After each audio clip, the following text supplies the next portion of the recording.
Okay, I think we can start now. Kuttala join ചെയ്തോട്ടെ. അപ്പം let me welcome Radhika teacher to introduce the speaker Anjana. Good afternoon.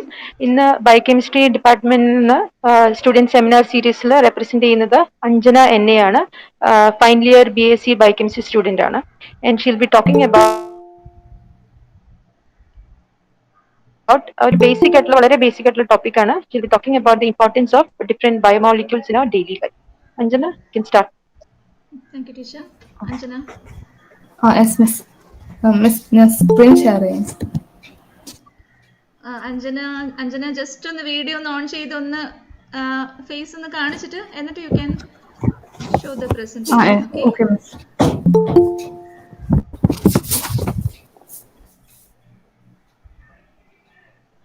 Miss.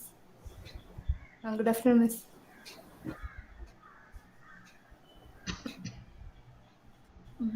Okay, ഇതാണ് അഞ്ജന എന്ന വേറെ മുഖമാണ് ഞാൻ മനസ്സിൽ വിചാരിച്ചത്. Okay okay, carry on.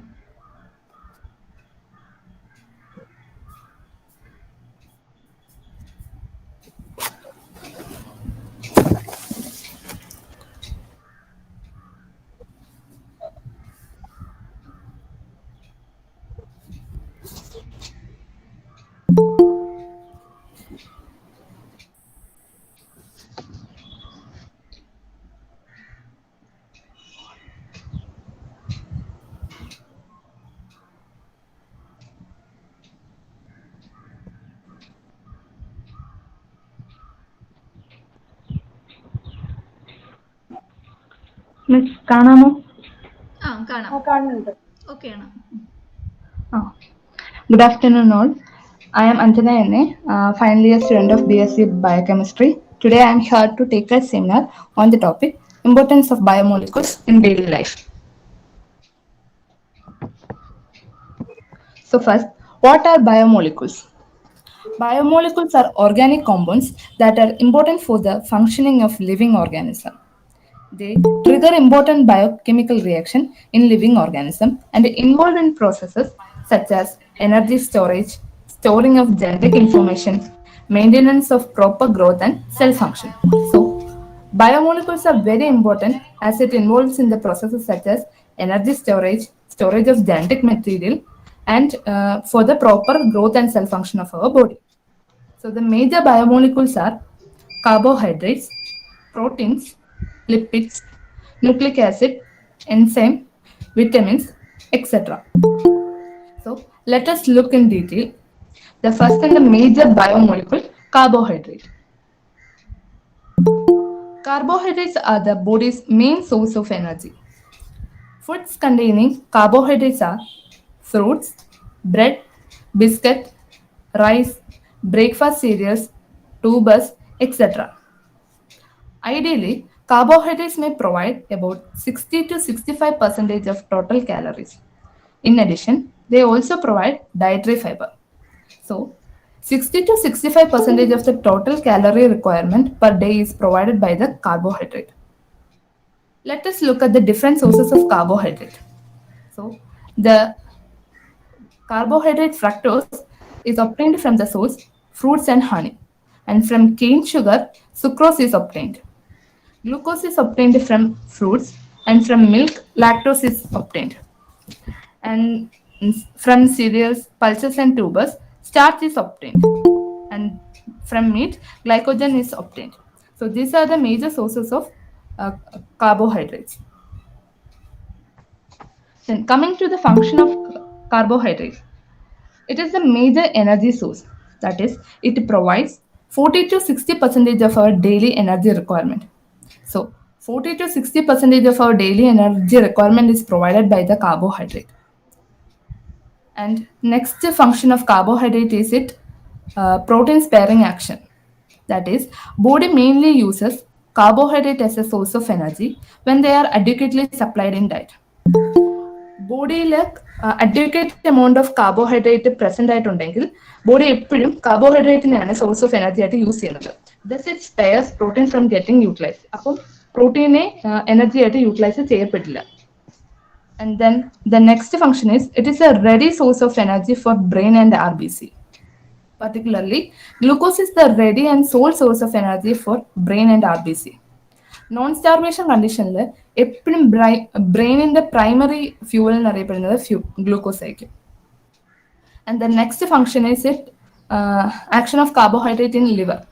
In liver, carbohydrate assists in the process of detoxification. Detoxification is the process of removal of toxic substance from the body. So, carbohydrate also helps in the process of detoxification in liver. And the another function of carbohydrate is the synthesis of fat. That is, excess carbohydrate is converted to fat, which means apart from the synthesis of fat from fatty food, carbohydrate also contribute to the synthesis of fat. That is, excess carbohydrate present in our body is converted to fat. Next, dietary fiber. The unavailable or indigestible carbohydrate in the diet is called a dietary fiber. ഡയറ്റിൽ കാണപ്പെടുന്ന indigestible ആയിട്ടുള്ള carbohydrate ആണ് dietary fibre എന്ന് അറിയപ്പെടുന്നത്. Major dietary fibres include cellulose, hemicellulose, pectins, lignin, etc. Dietary fibers are present in fruits, green leafy vegetables, cereals, etc. This dietary fiber has no nutritional significance, but it has got many other roles in roles. That is, for example, in the stomach and small intestine, it causes a sense of fullness. Thus, it regulates the weight. Also, it also traps cholesterol and fat. Thus, leads to the lowering of cholesterol. These fibers also help in slow absorption of sugar, thus improving the blood glucose level. Then, in the large intestine, the dietary fiber causes fermentation and promote growth of healthy bacteria, which enhances the immune system to fight infection and chronic diseases. And this fiber also helps in absorb water, adding bulk to stool, which promotes the regularity and elimination, minimizing constipation. അതായത് constipation ഉള്ള ഒരു പേഷ്യന്റിൽ എപ്പോഴും doctor fibre rich food recommend ചെയ്യാനുള്ള കാരണം ഇതാണ്. The next biomolecule, protein. Proteins form the building blocks for body tissues. Major sources of proteins are milk and milk products, fish, egg, pulses, seafood, soy products, nuts and seeds. Only 10 to 15 of the total energy is derived from proteins. When enough carbohydrate reserve is present in the body, protein will not be used as a source of energy. Protein will be utilized as an energy source only during extreme starvation. അതായത് ബോഡിയിലെ enough carbohydrate present, adequate amount of carbohydrate present ആയിട്ടുള്ള സമയത്ത് body എപ്പോഴും energy source ആയിട്ട് കാർബോഹൈഡ്രേറ്റിനെ മാത്രമേ use ചെയ്യത്തുള്ളൂ. അപ്പോൾ പ്രോട്ടീനെ use ചെയ്യാറില്ല. പക്ഷേ എക്സ്ട്രീം സ്റ്റാർവേഷൻ കണ്ടീഷൻ വരുമ്പോൾ ബോഡി യൂസ് ചെയ്യുന്ന എനർജി സോഴ്സ് എന്ന് പറയുന്നത് പ്രോട്ടീൻ ആയിരിക്കും. So protein will be utilized as an energy source only during extreme starvation. Then coming to the function of protein, it helps in growth and maintenance of the body tissues. It also catalyzes biochemical reaction in the form of enzyme. Also, protein helps in the transport of certain substances in the body. For example, hemoglobin, which is a protein, which helps in the transport of oxygen throughout the body. Also, protein also protect our body in the form of antibodies. It also has hormonal function, example, insulin. It also helps in maintaining the structure and gives support. For example, collagen, keratin, etc. So these are the major functions of proteins. Then, dietary proteins are the only sources of essential amino acid. Amino acid are of two types: essential amino acid and non-essential amino acids. Essential amino acids are those which are not synthesized by our body, and thus it must be supplied through our diet. And non-essential amino acids are those which can be synthesized by our body. So, for the synthesis of body proteins, all the essential amino acids should be supplied in adequate quantities through diet. Failing to get this small amount of essential amino acid may lead to severe impact. Growth will be affected if certain proteins are deficient in one or more essential amino acid. Such are called the limiting amino acid. അതായത് എല്ലാ പ്രോട്ടീനിലും എല്ലാ amino ആസിഡും present ആവണമെന്നില്ല. ഒന്നോ രണ്ടോ amino acid ചില പ്രോട്ടീൻസിൽ deficient ആയിരിക്കും. അങ്ങനെയുള്ള പ്രോട്ടീൻസിനെയാണ് ലിമിറ്റിംഗ് അമിനോ ആസിഡ് എന്ന് പറയുന്നത്. So all proteins are not complete proteins, but egg can be considered as a complete protein as it contains all the 10 essential amino acid in it. പക്ഷെ egg എന്ന് പറയുന്നത് ഒരു complete protein ആയിട്ട് നമുക്ക് consider ചെയ്യാം. കാരണം all the 10 amino essential amino ആസിഡും എഗ്ഗിനകത്ത് പ്രസന്റ് ആണ്. Mutual supplementation. The problem of limiting amino acid may be overcome by taking a certain combination of food in the diet. For example, pulses are deficient in the amino acid methionine but rich in the amino acid lysine, while cereals are deficient in the amino acid lysine but rich in the amino acid methionine. Therefore, a combination of pulses and cereal, for example, chapati and dal, will cancel each other's deficiency and become a perfect dietary combination. So, the problem of limiting amino acid can be overcome by the mutual supplementation. Then, the recommended protein allowances are, for infants, it is slightly higher, which is 2.4 gram per kilogram body weight per day. But for children up to 10 years, it is 1.75 gram. And for adolescent boys and girls, it is 1.6 and 1.4 gram. And for adult, both men and women, it is recommended that 0.8 gram is needed. But during pregnancy and lactation, it is 2 gram and 2.5 gram is recommended. From here, it is clear that infants require more protein for their development than others. The next biomolecule, lipids. Lipids are organic compounds that are insoluble in water. Dietary lipids include triglycerides, cholesterol, phospholipids, and other complex lipids. A minimum intake of lipid is essential since the requirement of fat-soluble vitamins and essential fatty acids are to be met. There are two types of fat present in our food: visible fat and invisible fat. Visible fat are those fat consumed as such, for example, butter, ghee, oil. And invisible fat are those which are present as a part of other food items, for example, egg, fish, meat, cereals, nuts, and oilseeds. Then, functions of lipids. Lipids are concentrated source of energy, yielding more energy than carbohydrate or proteins. And it is essential for the absorption of fat-soluble vitamins. Fat reduces the bulk of diet as they provide twice as much calorie compared to carbohydrate. Then fat also provides satiety value, that is the feeling of fullness of eating.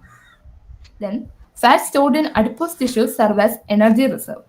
And lipids is one of the major component of cell membrane, and it functions as the precursor for the formation of steroid hormones. So these are the major functions of lipids. The ideal fat intake is about 15 to 20% of total calories, out of which 25 to 30% may be polyunsaturated fatty acid. So there are two types of fats, saturated fat and unsaturated fat. Saturated fat raises serum cholesterol, while unsaturated fat lowers it. Therefore, unsaturated fat are to be preferred. The sources in which unsaturated fat are present are vegetable oils and fish oils. Polyunsaturated fatty acids are present in vegetable oils and fish oils and belong to essential fatty acids. The example for saturated fat are butter, cheese, etc. And the example for polyunsaturated fatty acids are arachidonic acid, linoleic acid, etc.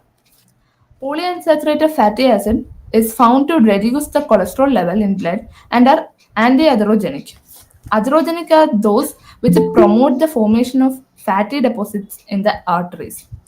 But polyunsaturated fatty acids prevents the formation of fatty deposits in the arteries, and thus they are called anti-atherogenic. The omega-3 fatty acid from fish oils decrease the plasma lipoproteins VLDL and LDL, that is very low density lipoprotein and a low density lipoprotein, and thereby decrease the risk of coronary artery disease. And the next biomolecule is nucleic acid. The nucleic acid, mainly DNA and RNA, which are deoxyribonucleic acid and ribonucleic acid, are required for the storage and expression of genetic information. That is, the nucleic acid, the biomolecules which are important for the storage of genetic information are nucleic acid. Humans have a very limited ability to take up the building blocks of nucleic acid called nucleotides from the digestive tract. Instead, we tend to make it our own nucleotides. Because they are formed in the body, nucleic acids are not essential nutrients. Nucleic acids ഒരു essential nutrients അല്ല, കാരണം നമ്മുടെ body സ്വന്തമായിട്ടാണ് അതിനെ synthesise ചെയ്യപ്പെടുന്നത്. അതുകൊണ്ട് തന്നെ they are not essential nutrients. Next one, vitamins. Vitamins are those nutrients that our body does not make on its own. Thus, we must obtain them from the food we eat or via vitamin supplements. That is, vitamins are not synthesized by our body. Hence, it must be supplied through our food, through our diet, or via vitamin supplements. They are essential for providing good health and are necessary for many life functions, even though they are required only in trace amounts. So even it is required only in trace amounts, we should need them because failing to get those trace amounts will cause serious impacts. And the question is, should I get my vitamins from food or supplements? Supplements are best when accompanied by a well-balanced diet. Supplements should not replace a healthy diet because food provides calories and energy that are required for the daily activities. Vitamin supplements do not provide energy or calories. അതായത് supplements നമ്മൾ കഴിക്കുന്നുണ്ടെങ്കിലും ഒരു healthy diet follow ചെയ്തില്ലെന്നുണ്ടെങ്കിൽ ഈ supplements കഴിക്കുന്നതുകൊണ്ട് ഒരു യൂസും ഉണ്ടാകുന്നില്ല. ഫുഡാണ് എപ്പോഴും കലോറിയും എനർജിയും provide ചെയ്യുന്നത്. വിറ്റമിൻ സപ്ലിമെന്റ്സ് ഒരിക്കലും എനർജിയും കലോറിയും പ്രൊവൈഡ് ചെയ്യത്തില്ല. അതുകൊണ്ട് സപ്ലിമെന്റ്സ് കഴിക്കുവാണെങ്കിലും ഒരു ഹെൽത്തി ഡയറ്റ് റെഗുലർ ആയിട്ട് തന്നെ ഫോളോ അപ്പ് ചെയ്യണം. Can I take too many vitamins? For the most part, vitamin supplements are safe to take, but we have to follow the recommended dosage just on the label of the bottle. So there are two types of vitamins, fat-soluble vitamins and water-soluble vitamins. Fat-soluble vitamins are vitamin A, D, E, and K, and all other vitamins are water-soluble vitamins. Fat-soluble vitamins are more likely to be toxic to your health if taken in excess because they are stored in the body. അതായത് fat soluble vitamin ആയ A, D, E and K excess എമൗണ്ടിൽ നമ്മൾ കഴിച്ചു കഴിഞ്ഞാൽ അത് നമ്മുടെ ബോഡിയിൽ store ചെയ്യപ്പെടും, which is not good for our body. പക്ഷേ വാട്ടർ സോളിബിൾ ആണെങ്കിൽ എക്സസ് ആണെങ്കിലും അത് എക്സ്ക്രീറ്റ് ചെയ്യുന്നുണ്ട്, കുഴപ്പമൊന്നുമില്ല. So and it is advised to take your vitamins with a snack or meal to avoid stomach irritation because the presence of carbohydrate and the protein stimulate digestive enzymes that will allow for better absorption of the supplements. So it is always advised to take your vitamins with a snack or a meal. Then coming to the conclusion, these are the major biomolecules in our daily life, which includes carbohydrates, lipids, nucleic acid, proteins, and vitamins. They are very important for the survival of our life. So we should take these biomolecules in our diet in adequate amount for a better and healthy life. Thank you. Any doubts? Thank you so much, Anjana, for the very informative talk. എല്ലാവർക്കും useful ആയിട്ടുള്ള ഒരു talk ആയിരിക്കുമെന്ന് വിശ്വസിക്കുന്നു. If anybody has any clarifications or doubts, you can have a very quick question.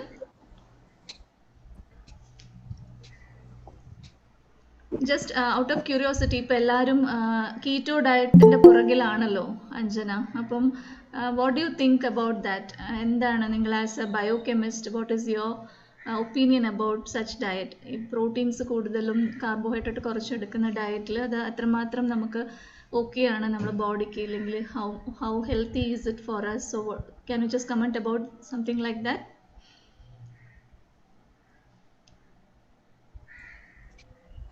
Keto diet എന്ന് പറയുമ്പം proteins ആണ് ഏറ്റവും കൂടുതൽ, അതായത് കാർബോഹൈഡ്രേറ്റിനെ റെഡ്യൂസ് ചെയ്തുകൊണ്ട് പ്രോട്ടീൻ വെച്ച് ചെയ്യുന്ന ഡയറ്റാണ് കീറ്റോ ഡയറ്റ്. അതായത് ഇപ്പം പൊതുവെയുള്ള ആൾക്കാർക്ക് പ്രോട്ടീൻസിനോടാണല്ലോ താല്പര്യം മറ്റ് സാധാരണയുള്ള ഭക്ഷണത്തിനേക്കാൾ.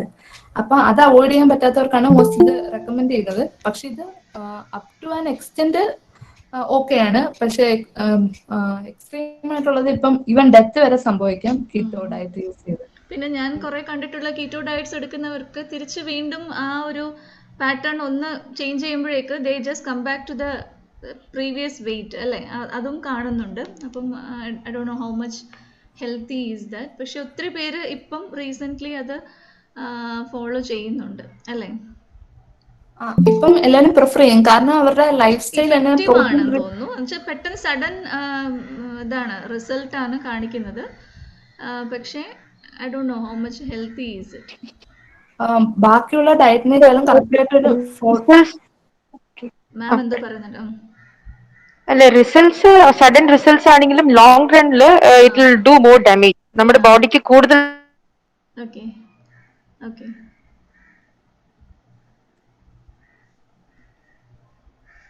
ഡാമേജ് ആണ് ഇത് വരുത്താറുള്ളത്.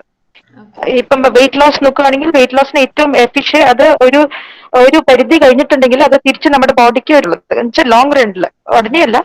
മാത്രമല്ല ബിജിത പറഞ്ഞ പോലെ ഇതൊന്ന് സ്റ്റോപ്പ് ചെയ്തിട്ടുണ്ടെങ്കിൽ പെട്ടെന്ന് റിവേഴ്സ് ചെയ്ത് പഴയ വെയിറ്റിൽ പെട്ടെന്ന് എത്തുകയും ചെയ്യും. അപ്പൊ ഇത് മെയിൻറ്റെയിൻ ചെയ്യണമെന്നുണ്ടെങ്കിൽ ഇത് ലോങ് ടേം മെയിൻ്റെനൻസ് വേണ്ടി വരും. ലോങ് ടേം ഈ രീതിയിൽ കീറ്റോ ഡയറ്റിൽ പോയിട്ടുണ്ടെങ്കിൽ it will cause damage to your body. Yeah, definitely. Okay. Thank you, Anjana, for a very informative presentation, and thank you, the mentor, Dr. Rathika, also. Let's wind up this talk, and let me welcome Anjana, teacher statistics, to introduce the speaker.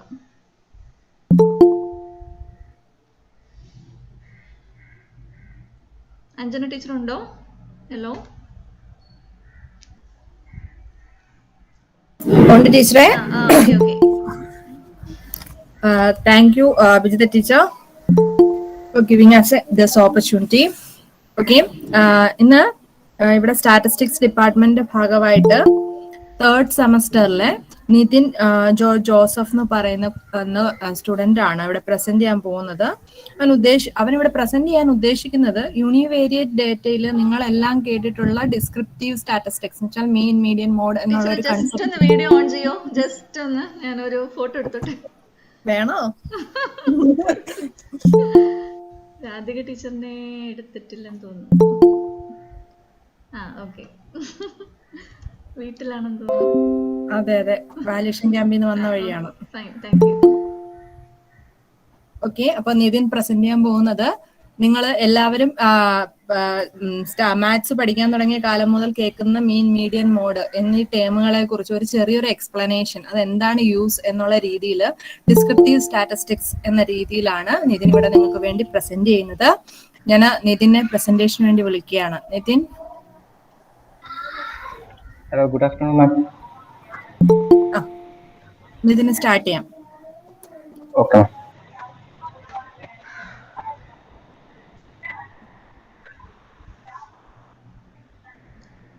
Nitin just ഒന്ന് video ഒന്ന് on ചെയ്യാവോ Nitin?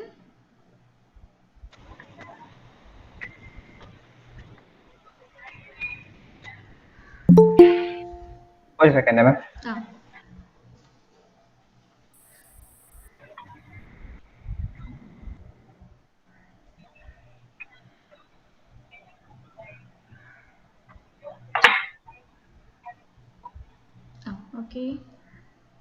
Okay,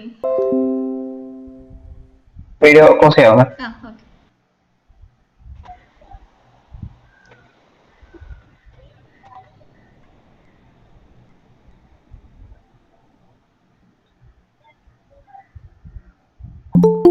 screen കാണാമല്ലോ മാം? Yes, കാണാം.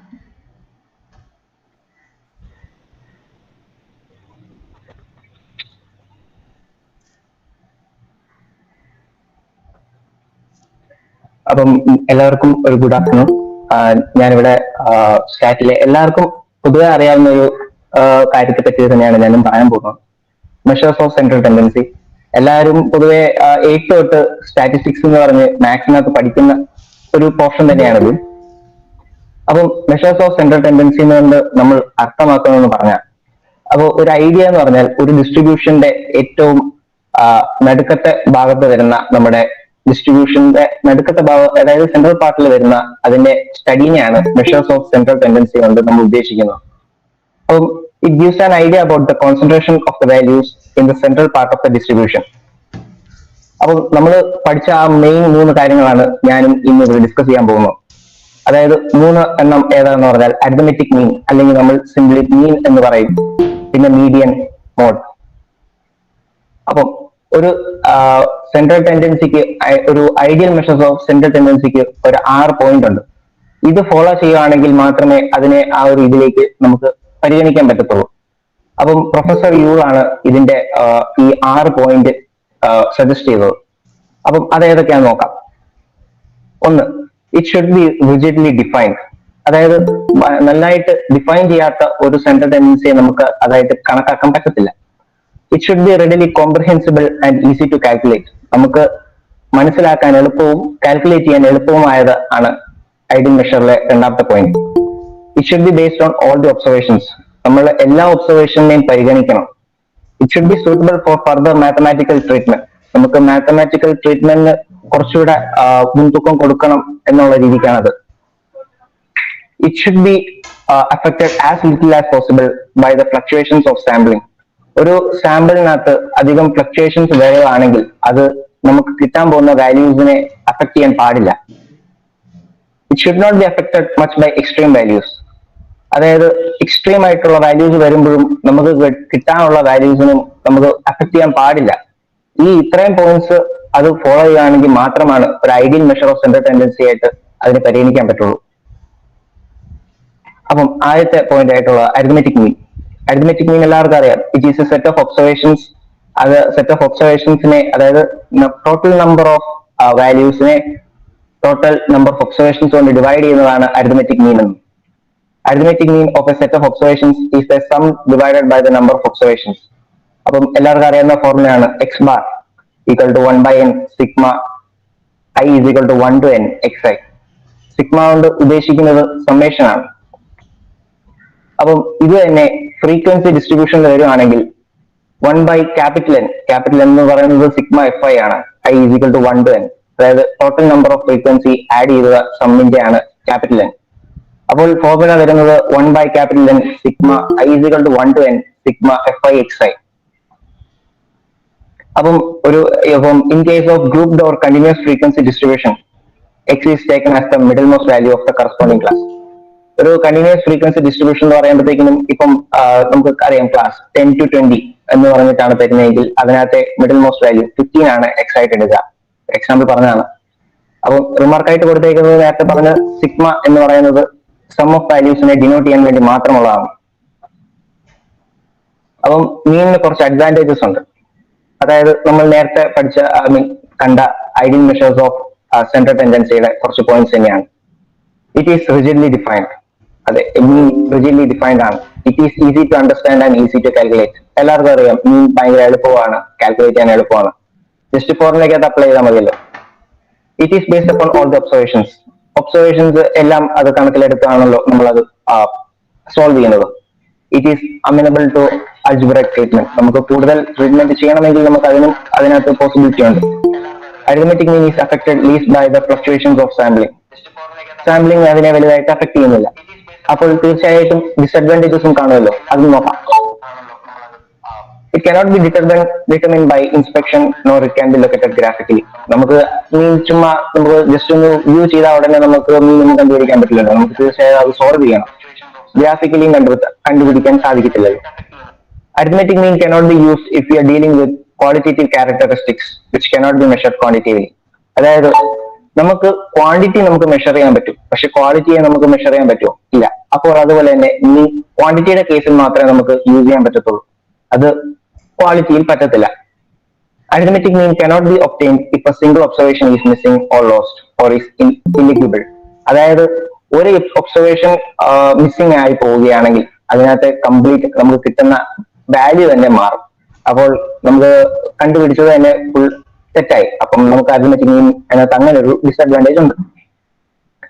Arithmetic mean is affected very much by extreme values. Extreme values ഒരുപാട് വരികയാണെങ്കിൽ നമുക്ക് answer കണ്ടുപിടിക്കാൻ ഒരു ചെറിയ ഒരു പ്രയാസവും വരും. അപ്പം അതുപോലെ തന്നെ അതൊരു അഫക്ഷൻ നമ്മുടെ കിട്ടാൻ പോകുന്ന വാല്യൂസിനെ അഫക്റ്റും ചെയ്യും. അപ്പം arithmetic mean cannot be calculated if the extreme class is open. Open end class എന്ന് പറയുമ്പോഴത്തേക്കിനും അവസാനത്തെ ക്ലാസ് എന്ന് പറയുന്നത് 90 to 100. അപ്പോൾ അത് ഓപ്പൺ അല്ല. അപ്പം 92 എന്ന് പറഞ്ഞിട്ട് നമുക്ക് ഡിഫൈൻ ചെയ്തിട്ടില്ലെങ്കിൽ നമുക്ക് അവിടെ കാൽക്കുലേഷൻ പോസിബിൾ അല്ലാതാവും. Arithmetic mean is not a suitable for measure of location. അപ്പം നമുക്ക് ലൊക്കേഷൻ കണ്ടെത്താൻ വേണ്ടി അരിത്മെറ്റിക് മീൻ യൂസ് ചെയ്യാൻ പറ്റത്തില്ല. അപ്പം അടുത്തത് median. Median of a distribution is the value of the variable which divides it into two equal parts. എല്ലാവർക്കും അറിയുന്ന പോലെ മീഡിയൻ എന്ന് പറയുന്നത് ഏറ്റവും നടുക്കത്തെ വാല്യൂ ആണ് ഒരു ഒബ്സർവേഷനിലെ. അതുകൊണ്ടാണ് രണ്ട് ഈക്വൽ പാർട്സ് ആയിട്ട് ഡിവൈഡ് ചെയ്യും എന്നൊക്കെ പറയുന്നത്. Which is the value which exceeds and is exceeded by the same number of observations. It is the value such that the number of observations above it is equal to the number of observations below it. അപ്പം the median is the positional average. അതായത് position വെച്ച് അതിനെ കണക്കാക്കാൻ പറ്റുന്നതുകൊണ്ടാണ് positional average എന്ന് വിളിക്കുന്നത്. അപ്പം median എന്ന് പറയുന്നത് മീഡിയൻ എന്ന് പറയുന്ന വാല്യൂ എന്ന് പറയുന്നത് അതിന് മുമ്പുള്ള നമ്പർ ഓഫ് ഒബ്സർവേഷൻസും അതിനുശേഷമുള്ള നമ്പർ ഓഫ് ഒബ്സർവേഷൻസിനും ഈക്വൽ ആയിരിക്കും. Median is the middle most item in A data when the data is arranged in an ascending or descending order of the values. Median കണ്ടുപിടിക്കാൻ നമ്മൾ ഒന്നെങ്കിൽ അതിനെ അസെൻഡിങ് ഓർഡർ അല്ലെങ്കിൽ descending ഓർഡറിൽ arrange ചെയ്യാതെ നമുക്കത് ചെയ്യാൻ പറ്റത്തില്ല. അപ്പം മീഡിയന് വേറൊരു പേരും കൂടി ഉണ്ട്, സെക്കൻഡ് ക്വാർട്ടൈൽ. അപ്പം അത് ക്വാർട്ടൈൽ ഡിവിഷൻ ആയിട്ട് റിലേറ്റഡ് ആയിട്ടാണ്. പക്ഷെ അതിന്റെ പേര് സെക്കൻഡ് ക്വാർട്ടൈൽ എന്നാണ് വിളിക്കുന്നത് മീഡിയനെ. മോഡ്. അപ്പം മോഡ് എല്ലാവർക്കും അറിയാവുന്ന പോലെ it is the value that appears most often in a set of data values. Mode എന്ന് പറയുന്നത് ഏറ്റവും കൂടുതൽ തവണ ഒക്കർ ചെയ്യുന്ന വാല്യൂവിനെയാണ് മോഡായിട്ട് നമ്മൾ എടുക്കുന്നത്. അപ്പം ഫ്രീക്വൻസി ഒരു മോഡ് കിട്ടുക എന്ന് വെച്ചാൽ ഫ്രീക്വൻസി ഏറ്റവും കൂടിയതിനെയും നമ്മൾ മോഡായിട്ട് എടുക്കും. അപ്പൊ mode is the most frequently occurring value of the list. അപ്പം ഇതിന്റെയൊക്കെ നമുക്ക് യൂസ് പറയാം ഡെയിലി ലൈഫിൽ നമുക്ക് അരിത്മെറ്റിക് മീനിന്റെ യൂസ്. അപ്പം അരിത്മെറ്റിക് മീൻ ആണെങ്കിൽ ഒരാൾക്ക് ഡിസ്റ്റൻസ് A to B പോകാൻ എത്ര ടൈം എടുത്തു എന്ന് നമ്മൾ ഒരാളോട് ചോദിക്കുകയാണെങ്കിൽ പുള്ളിക്കാരൊരു മീൻ വാല്യൂ ആയിരിക്കും നമ്മളോട് പറയുന്നത്. അപ്പം A to B ഒരാൾക്ക് ഒരു 4 പ്രാവശ്യം പോയപ്പോഴത്തേക്കിനും പല സമയമായിരിക്കും എടുത്തത്. അപ്പം ഒരു പ്രാവശ്യം 1 മണിക്കൂറായിരിക്കാം, അടുത്ത പ്രാവശ്യം 2 മണിക്കൂറായിരിക്കാം, അത് വേരി ചെയ്യും. പക്ഷെ പുള്ളിക്കാരൻ പറയുമ്പോഴത്തേക്കിനും എക്സാക്ട് ആയിട്ട് കിട്ടില്ല, എല്ലാത്തിന്റെയും കൂടെ ഒരു മീൻ വാല്യൂ ആയിരിക്കും നമുക്ക് തരുന്നത്. അതാണ് മീൻ. അടുത്തത് മീഡിയൻ ഒക്കെ എവിടെയൊക്കെയാണ് യൂസ് ചെയ്യുന്നതെന്ന് പറയാം. അതായത് അതായത് ഈ സാലറി പ്രോബ്ലംസ് അതുപോലത്തെ സോൾവ് ചെയ്യാനാണ് മീഡിയൻ എടുക്കുന്നത്. കാരണം അതൊരു പൊസിഷണൽ ആവറേജ് ആണ്. എല്ലാത്തിന്റെയും കൂടെ ഒരു പൊസിഷണൽ ആവറേജ് കിട്ടുന്നതുകൊണ്ടാണ് സാലറി, അതുപോലെ തന്നെ ഡിസ്ട്രിബ്യൂഷൻ ഓഫ് വെൽത്ത് അതുപോലത്തെ സ്ഥലങ്ങളിൽ മീഡിയനെ എടുക്കുന്നത്. അടുത്തത് മോഡ്. ഏറ്റവും സിമ്പിൾ എക്സാമ്പിൾ പറയാൻ പറ്റുന്നതെന്ന് പറഞ്ഞാൽ ഒരു ഇലക്ഷൻ. അപ്പോൾ ഏറ്റവും കൂടുതൽ വോട്ട് കിട്ടുന്ന ആൾക്കാണ് പ്രോബബ്ലി വിൻ ചെയ്യുന്നത്. അപ്പോൾ ഏറ്റവും കൂടുതൽ വോട്ട് എന്ന് പറയുമ്പോൾ അതൊരു മോഡ് വാല്യൂ ആണല്ലോ. അപ്പം അതാണ് മോഡിനെ പറ്റിയ എക്സാമ്പിൾ. അപ്പം thank you. Hope the presentation was helpful for you. Okay, thank you Nithin. സിമ്പിളായിട്ടും മോഡും മീനും ഇതൊക്കെ എവിടെയാണ് യൂസ് ചെയ്യുന്നത് എന്ന് പറഞ്ഞു. Actually I expected some more, കുറച്ചും കൂടി ജനറൽ ആയിട്ടുള്ള എന്തെങ്കിലും ഒരു ടോക്ക് ആയിരുന്നു ഞാൻ എക്സ്പെക്ട് ചെയ്തത് from your title. Anyway, thank you. So let's move to the next presentation. അടുത്തത് BT ഡിപ്പാർട്ട്മെൻറ്റിലെ പ്രസൻറ്റേഷൻ ആണ്. I invite Jayarani teacher to introduce the speaker. Yes.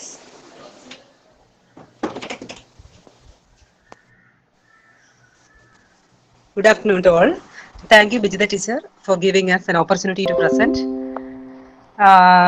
In this third seminar series, student seminar series, conducted by Government College Carbohydrate, Department of Biotechnology is presenting a topic, the once and future of gene therapy. Gene therapy, as you know, it is the introduction of a beneficial gene and removing a defective gene to correct a genetic disorder. So നമ്മുടെ മനുഷ്യരാശി എപ്പോഴും മനുഷ്യന്റെ രോഗങ്ങളെ എങ്ങനെ സയൻസിന്റെ advancement കൊണ്ട് നമുക്ക് overcome ചെയ്യാമെന്ന് കരുതിയിരിക്കുകയാണ്. എപ്പോഴും കൊറോണ ഡിസീസിനും നമ്മൾ അത് തന്നെയാണ് എയിം ചെയ്യുന്നത്, അല്ലേ? ഏത് തരത്തിൽ നമുക്ക് പ്രതിരോധിക്കാം. ഇപ്പൊ ജീൻ തെറാപ്പിയിൽ എയിം ചെയ്യുന്നത് ഒരു നല്ല ജീനിനെ ഒരു ഡിഫക്റ്റീവ് ജീൻ റീപ്ലേസ് ചെയ്തുകൊണ്ട് വെച്ച് ജനറ്റിക് ഡിസീസസ് ക്യൂർ ചെയ്യുകയാണ്. ഒരു 2700ഓളം ജീൻ തെറാപ്പി ട്രയൽസ് ഇന്ന് നടക്കുന്നുണ്ട് വേൾഡിൽ, പല കണ്ടീഷൻസിനെയും മാനേജ് ചെയ്യാൻ വേണ്ടി. ഇപ്പോൾ ഡിസീസ് മാനേജ്മെന്റിന് ഒരു എഫക്റ്റീവ് സ്ട്രാറ്റജിയാണിത്. പിന്നെ ഈ പ്രസന്റേഷനിൽ CRISPR-Cas എന്ന ടെക്നോളജി കൂടെ എൻ്റെ സ്റ്റുഡൻറ്റ് പ്രസന്റ് ചെയ്യുന്നുണ്ട്. So I M inviting Muhammad Ilhan of S3 BSc Biotechnology to present the seminar. Ilhan, you may start the presentation. Thank you, ma'am. Thank you, teacher. Welcome. Ilhan. Okay. Welcome. Thank you, ma'am. Good afternoon, one and all. So my name is Muhammad Ilhan, and I'm here Just to the present video the on ചെയ്യാവോ Ilhan? Just ഞാൻ ഒന്ന് Okay. Photo എടുത്തോട്ടെ. Okay. Okay, thank you. Okay. I'll be sharing the screen.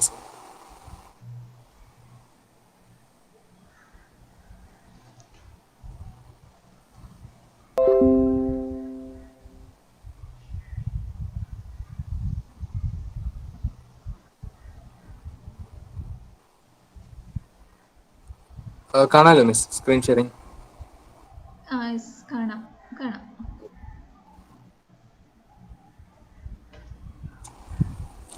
Okay, അപ്പം എൻ്റെ topic എന്താ വെച്ചാൽ the once and future gene therapy. അപ്പോൾ first of all നമുക്കൊരു idea, ഒരു ബേസിക് ഐഡിയയിലോട്ട് കിടക്കാം, എന്താണ് ജീൻ തെറാപ്പി എന്ന്. Okay, we can consider gene therapy as the experimental technique that uses gene to prevent or cure disease. നേരത്തെ തന്നെ Jayarani miss പറഞ്ഞതുപോലെ തന്നെ ഒരു ഡിഫക്റ്റീവ് ആയിട്ടുള്ള ഒരു ജീനിനെ കറക്റ്റ് ചെയ്യുന്നതിനെയാണ് നമ്മൾ മെയിൻ ആയിട്ട് ജീൻ തെറാപ്പി കൊണ്ട് മെയിൻ ചെയ്യുന്നത്. അപ്പോൾ in future and all this technique might even allow doctors to treat a disorder just by inserting a gene into a patient cell instead of the drugs and surgical method that we use nowadays. ഇപ്പോൾ തന്നെ നമ്മൾ മെയിനായിട്ട് നമുക്കൊരു disease അല്ലെങ്കിൽ ഒരു problem വന്നാൽ മെയിനായിട്ട് നമ്മൾ ഡ്രഗ്സ് കൺസ്യൂം ചെയ്യും, അല്ലെങ്കിൽ നല്ല കോംപ്ലിക്കേറ്റഡ് സിറ്റുവേഷൻസ് ആണെങ്കിൽ നമ്മൾ സർജറിയിലോട്ട് മൂവ് ചെയ്യും. അപ്പോൾ ഈ ജീൻ തെറാപ്പിയുടെ അഡ്വാൻസ്മെന്റ്സ് മൂലം നമുക്ക് ഫ്യൂച്ചറിൽ ഒരു ഡിഫക്റ്റീവ് ആയിട്ടുള്ള ഒരു സെല്ല്, ഒരു ജീനിന്റെ ആപ്ലിക്കേഷൻസ് വഴി നമുക്ക് അത് കറക്റ്റ് ചെയ്യാം. Instead of moving four drugs and surgeries, gene therapy method can be an appropriate solution for these problems. So from the above lines itself, it is very much clear that gene therapy is very, very important at the moment, and especially when it comes to the future. Okay, so the past 5 years were vital for the gene cell therapy, and it includes the first oligonucleotide based therapies, 3 cell therapies ഉണ്ടായിരുന്നു, പിന്നെ 2 in vivo gene therapies ഉണ്ടായിരുന്നു. അപ്പം ഈ therapies മെയിനായിട്ട് neuro muscular diseases treat ചെയ്യും, inherited blindness treat ചെയ്യും, cancer എന്ന് പറയുന്നത് നമുക്കറിയാം ഇന്ന് വേൾഡ് ക്യാൻസർ ഡേ ആണ്. അപ്പോൾ ക്യാൻസർ വരെ നമുക്ക് ഈ ജീൻ തെറാപ്പി വഴി ട്രീറ്റ് ചെയ്യാൻ പറ്റുന്നതാണ്. അപ്പം these therapies also provide scope for treatment of various other diseases in the future. അപ്പം നമ്മൾ ഈ മെൻഷൻ ചെയ്ത 3 ഡിസീസസ് മാത്രമല്ല, ഈ 3 ഡിസീസസ് ട്രീറ്റ് ചെയ്യുന്നത് വഴി ഇതൊരു ഫൗണ്ടേഷൻ ലേ ചെയ്യാണ് നമ്മുടെ ഫ്യൂച്ചറിലോട്ട്. ലൈക്ക് ഫ്യൂച്ചറിൽ നമുക്ക് ഈ മെത്തേഡ്സ് വഴി നമുക്ക് ഒരു പുതിയൊരു മെത്തേഡ് കണ്ടുപിടിക്കാൻ ഉള്ള ഒരു സ്കോപ്പും ജീൻ തെറാപ്പി നമുക്ക് നൽകുന്നുണ്ട്. Okay, so the success of in vivo AAV gene transfer. AAV refers to adeno-associated virus. So the success of AAV gene transfer to human retina and central nervous system for the treatment of Leber's congenital amaurosis. അപ്പോൾ ഈ Leber's congenital amaurosis എന്ന് പറയുന്ന രോഗം എന്താണെന്ന് പറഞ്ഞാൽ അതൊരു I disorder ആണ്. അത് പ്രൈമർലി നമ്മളെ റെറ്റിനെ അഫക്ട് ചെയ്യുന്ന ഒരു ഐ ഡിസോർഡർ ആണ്. അതിന്റെ ട്രീറ്റ്മെന്റിനെയും പിന്നെ സ്പൈനൽ മസ്കുലർ അട്രോഫി, അതൊരു ഗ്രൂപ്പ് ഓഫ് ജെനറ്റിക് ഡിസോർഡർ ആണ്. ആ ഡിസോർഡർ വരികയാണെങ്കിൽ ആ വ്യക്തിക്ക് അദ്ദേഹത്തിന്റെ മസ്കുലർ മൂവ്മെന്റ്സ് കൺട്രോൾ ചെയ്യാൻ പറ്റൂല. കാരണം നെർവ് സെൽസ് സ്പൈനൽ കോഡിലെയും ബ്രെയിൻ സ്റ്റെമ്മിലെയും നെർവ് സെൽസിന് നഷ്ടപ്പെടുന്നുണ്ട്. അതുമൂലം അദ്ദേഹത്തിന് ആ വ്യക്തിക്ക് അദ്ദേഹത്തിന്റെ മസ്കുലർ മൂവ്മെന്റ് കൺട്രോൾ ചെയ്യാൻ പറ്റില്ല. അതാണ് സ്പൈനൽ മസ്കുലർ അട്രോഫി. അപ്പം ഈ ലെബേഴ്സ് കൊഞ്ചനറ്റൽ അമ്യൂറോസിന്റെയും സ്പൈനൽ മസ്കുലർ അട്രോഫിയുടെയും ട്രീറ്റ്മെന്റിന് വേണ്ടി നമ്മൾ AAV gene transfer method use ചെയ്തപ്പം നമുക്ക് പുതിയതായിട്ടുള്ള AAV based therapies for gene delivery to liver and skeletal muscle to treat haemophilia 1 and Duchenne muscular dystrophy നമുക്ക് ഡെവലപ്പ് ചെയ്തെടുക്കാൻ പറ്റുന്നുണ്ട്. അപ്പം നേരത്തെ പറഞ്ഞ ഈ 2 ഡിസീസസിന്റെ ട്രീറ്റ്മെന്റിന് വേണ്ടി നമ്മൾ AAV gene transfer method use ചെയ്ത വഴി നമുക്ക് ലിവറിലോട്ടും സ്കെൽറ്റൽ മസിലോട്ടും ജീൻ ഡെലിവറി നടത്താൻ പറ്റുന്ന ഒരു സാഹചര്യം കണ്ടുപിടിക്കുകയും അതുവഴി ഹീമോഫീലിയ 1 ഡുഷീൻ മസ്കുലർ ഡിസ്ട്രോഫി, ഈ പിക്ചറിൽ കണ്ടിരിക്കുന്ന കുട്ടിയില്ലേ, ആ കുട്ടിക്ക് severe stage of Duchenne muscular dystrophy effect ചെയ്തേക്കുന്ന കുട്ടിയാണ് ഈ പിക്ചറിൽ നമ്മൾ കാണിച്ചിരുന്നത്. അപ്പോൾ ഈ ഹീമോഫീലിയ 1 ഡുഷീൻ മസ്കുലർ ഡിസ്ട്രോഫി എന്ന് പറഞ്ഞ ഈ രണ്ട് കണ്ടീഷൻസ് കൂടെ നമുക്ക് നേരത്തെ പറഞ്ഞ AAV ജീൻ ട്രാൻസ്ഫർ മെത്തേഡ് വഴി നമുക്ക് treat ചെയ്യപ്പെടുന്നതാണ്. Okay, similarly, modifications in ex vivo lentiviral and retroviral gene transfer to cells resulted in the modification of hematopoietic stem cells. അപ്പോൾ ഹീമറ്റോപോയറ്റിക് സ്റ്റെം സെൽസിന്റെ മോഡിഫിക്കേഷനിലോട്ട് ഇത് എത്തിപ്പെടുകയുണ്ടായിട്ട് ഹീമറ്റോപോയറ്റിക് സ്റ്റെം സെൽസ്. അപ്പൊ നമുക്ക് ഈ വേർഡ് പറയുമ്പോൾ തന്നെ ഹീമറ്റോപോയറ്റിക്, അപ്പോൾ ഹീമറ്റോയിലെ ഹീം എന്ന് പറയുന്ന മെയിൻ ആയിട്ട് നമ്മൾ ബ്ലഡിനെ റിലേറ്റ് ചെയ്തിട്ടാണ് ഹീം എന്ന് പറയുന്നത്. ഹീം എന്ന് എവിടെ ഉണ്ടായാലും നമ്മൾ മനസ്സിലാക്കേണ്ടത് അത് ബ്ലഡ് റിലേറ്റഡ് ആണ്.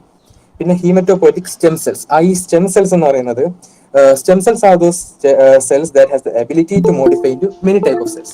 വേറെ പല ടൈപ്പ് സെൽസ് ആയി മാറാനുള്ള കഴിവുള്ള സെൽസിനെയാണ് നമ്മൾ സ്റ്റെം സെൽസ് എന്ന് പറയുന്നത്. അപ്പൊ ഈ ഹീമറ്റോപോയറ്റിക് സ്റ്റെം സെൽസ് എന്ന് പറയുന്നത് these are the cells that give rise to blood cells.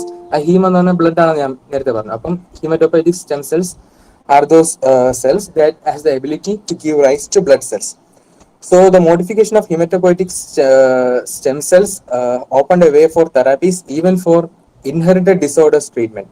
Inherited ഡിസോർഡേഴ്സിന്റെ ട്രീറ്റ്മെന്റിന് വരെ ഇതിപ്പോ നമുക്ക് പുതിയ പോസിബിലിറ്റീസ് കണ്ടെത്തിയിരിക്കുന്നു. Inherited disorders like sickle cell disease and beta thalassaemia can be treated by gene therapy, mainly ex vivo lentiviral retroviral gene transfer. അപ്പം നമ്മളിപ്പം നേരത്തെ മെൻഷൻ ചെയ്തു inherited disorders like sickle cell disease എന്ന്. ഇപ്പൊ സിക്കിൾ സെൽ ഡിസീസ് എന്തെന്ന് പറഞ്ഞാല് നമ്മളൊരു blood disorder ആണത്, ഡ്യൂ ടു ഡിഫക്റ്റീവ് ഹീമോഗ്ലോബിൻ. അപ്പം ഈ സെൽസിന്റെ അകത്ത്, ഈ ബ്ലഡ് സെൽസിന്റെ അകത്തുള്ള ഓക്സിജന്റെ അളവ് കുറവായിരിക്കും. ആ ഓക്സിജന്റെ അളവ് കുറവായ കാരണം ഈ നോർമൽ ബൈകോൺകേവ് ആണ് ബ്ലഡ് സെൽസിന്റെ ഷേപ്പ്.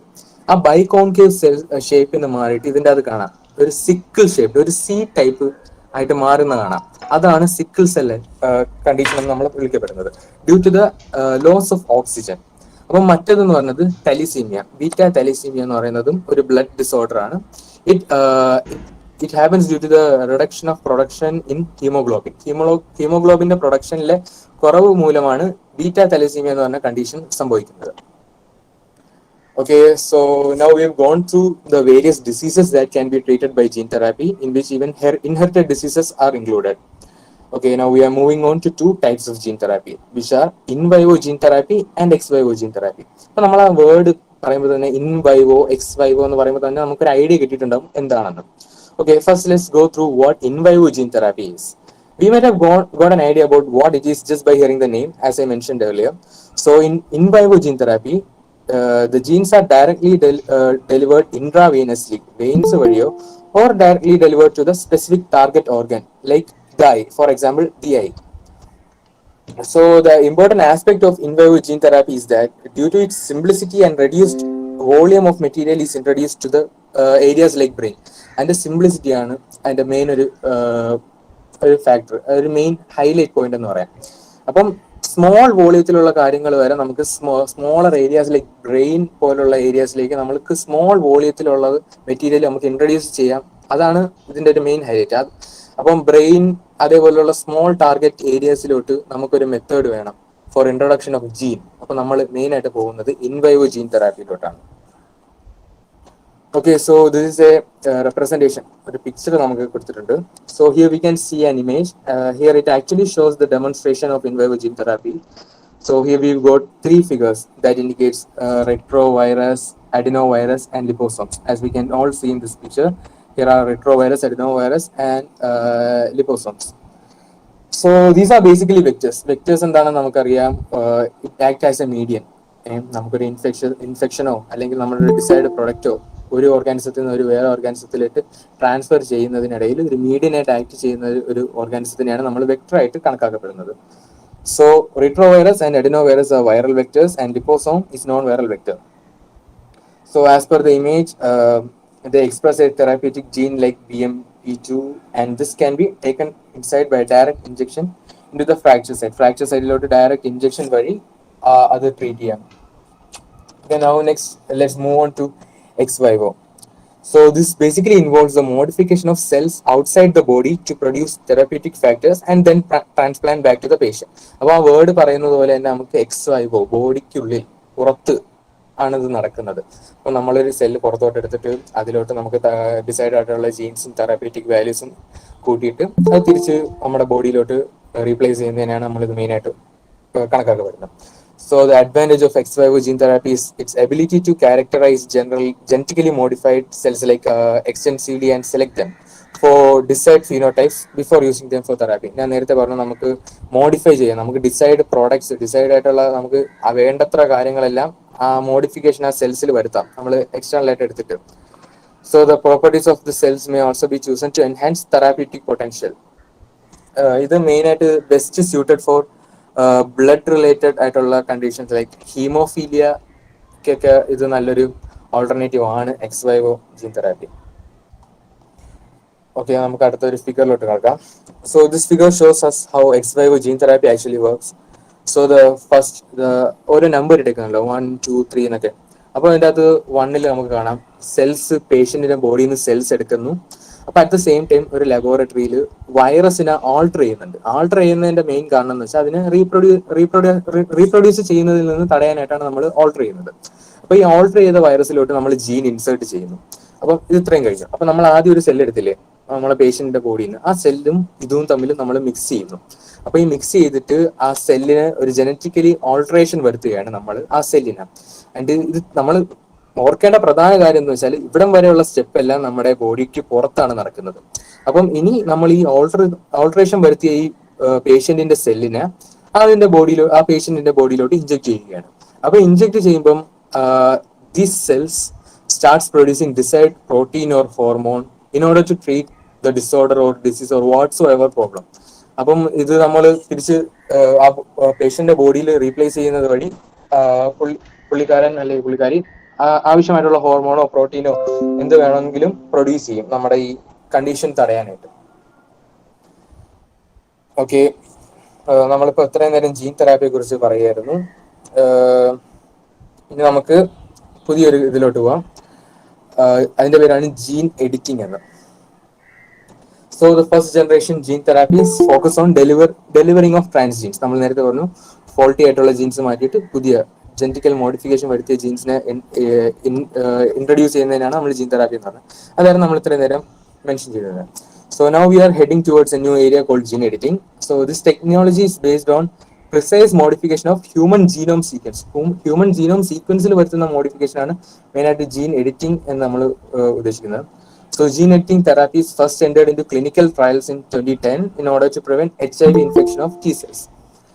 T സെൽസിന് വരുന്ന HIV ഇൻഫെക്ഷൻ പ്രിവെന്റ് ചെയ്യാനായിട്ടായിരുന്നു നമ്മൾ മെയിനായിട്ട് ജീൻ എഡിറ്റിംഗ് യൂസ് ചെയ്ത് വന്നിരുന്നത്.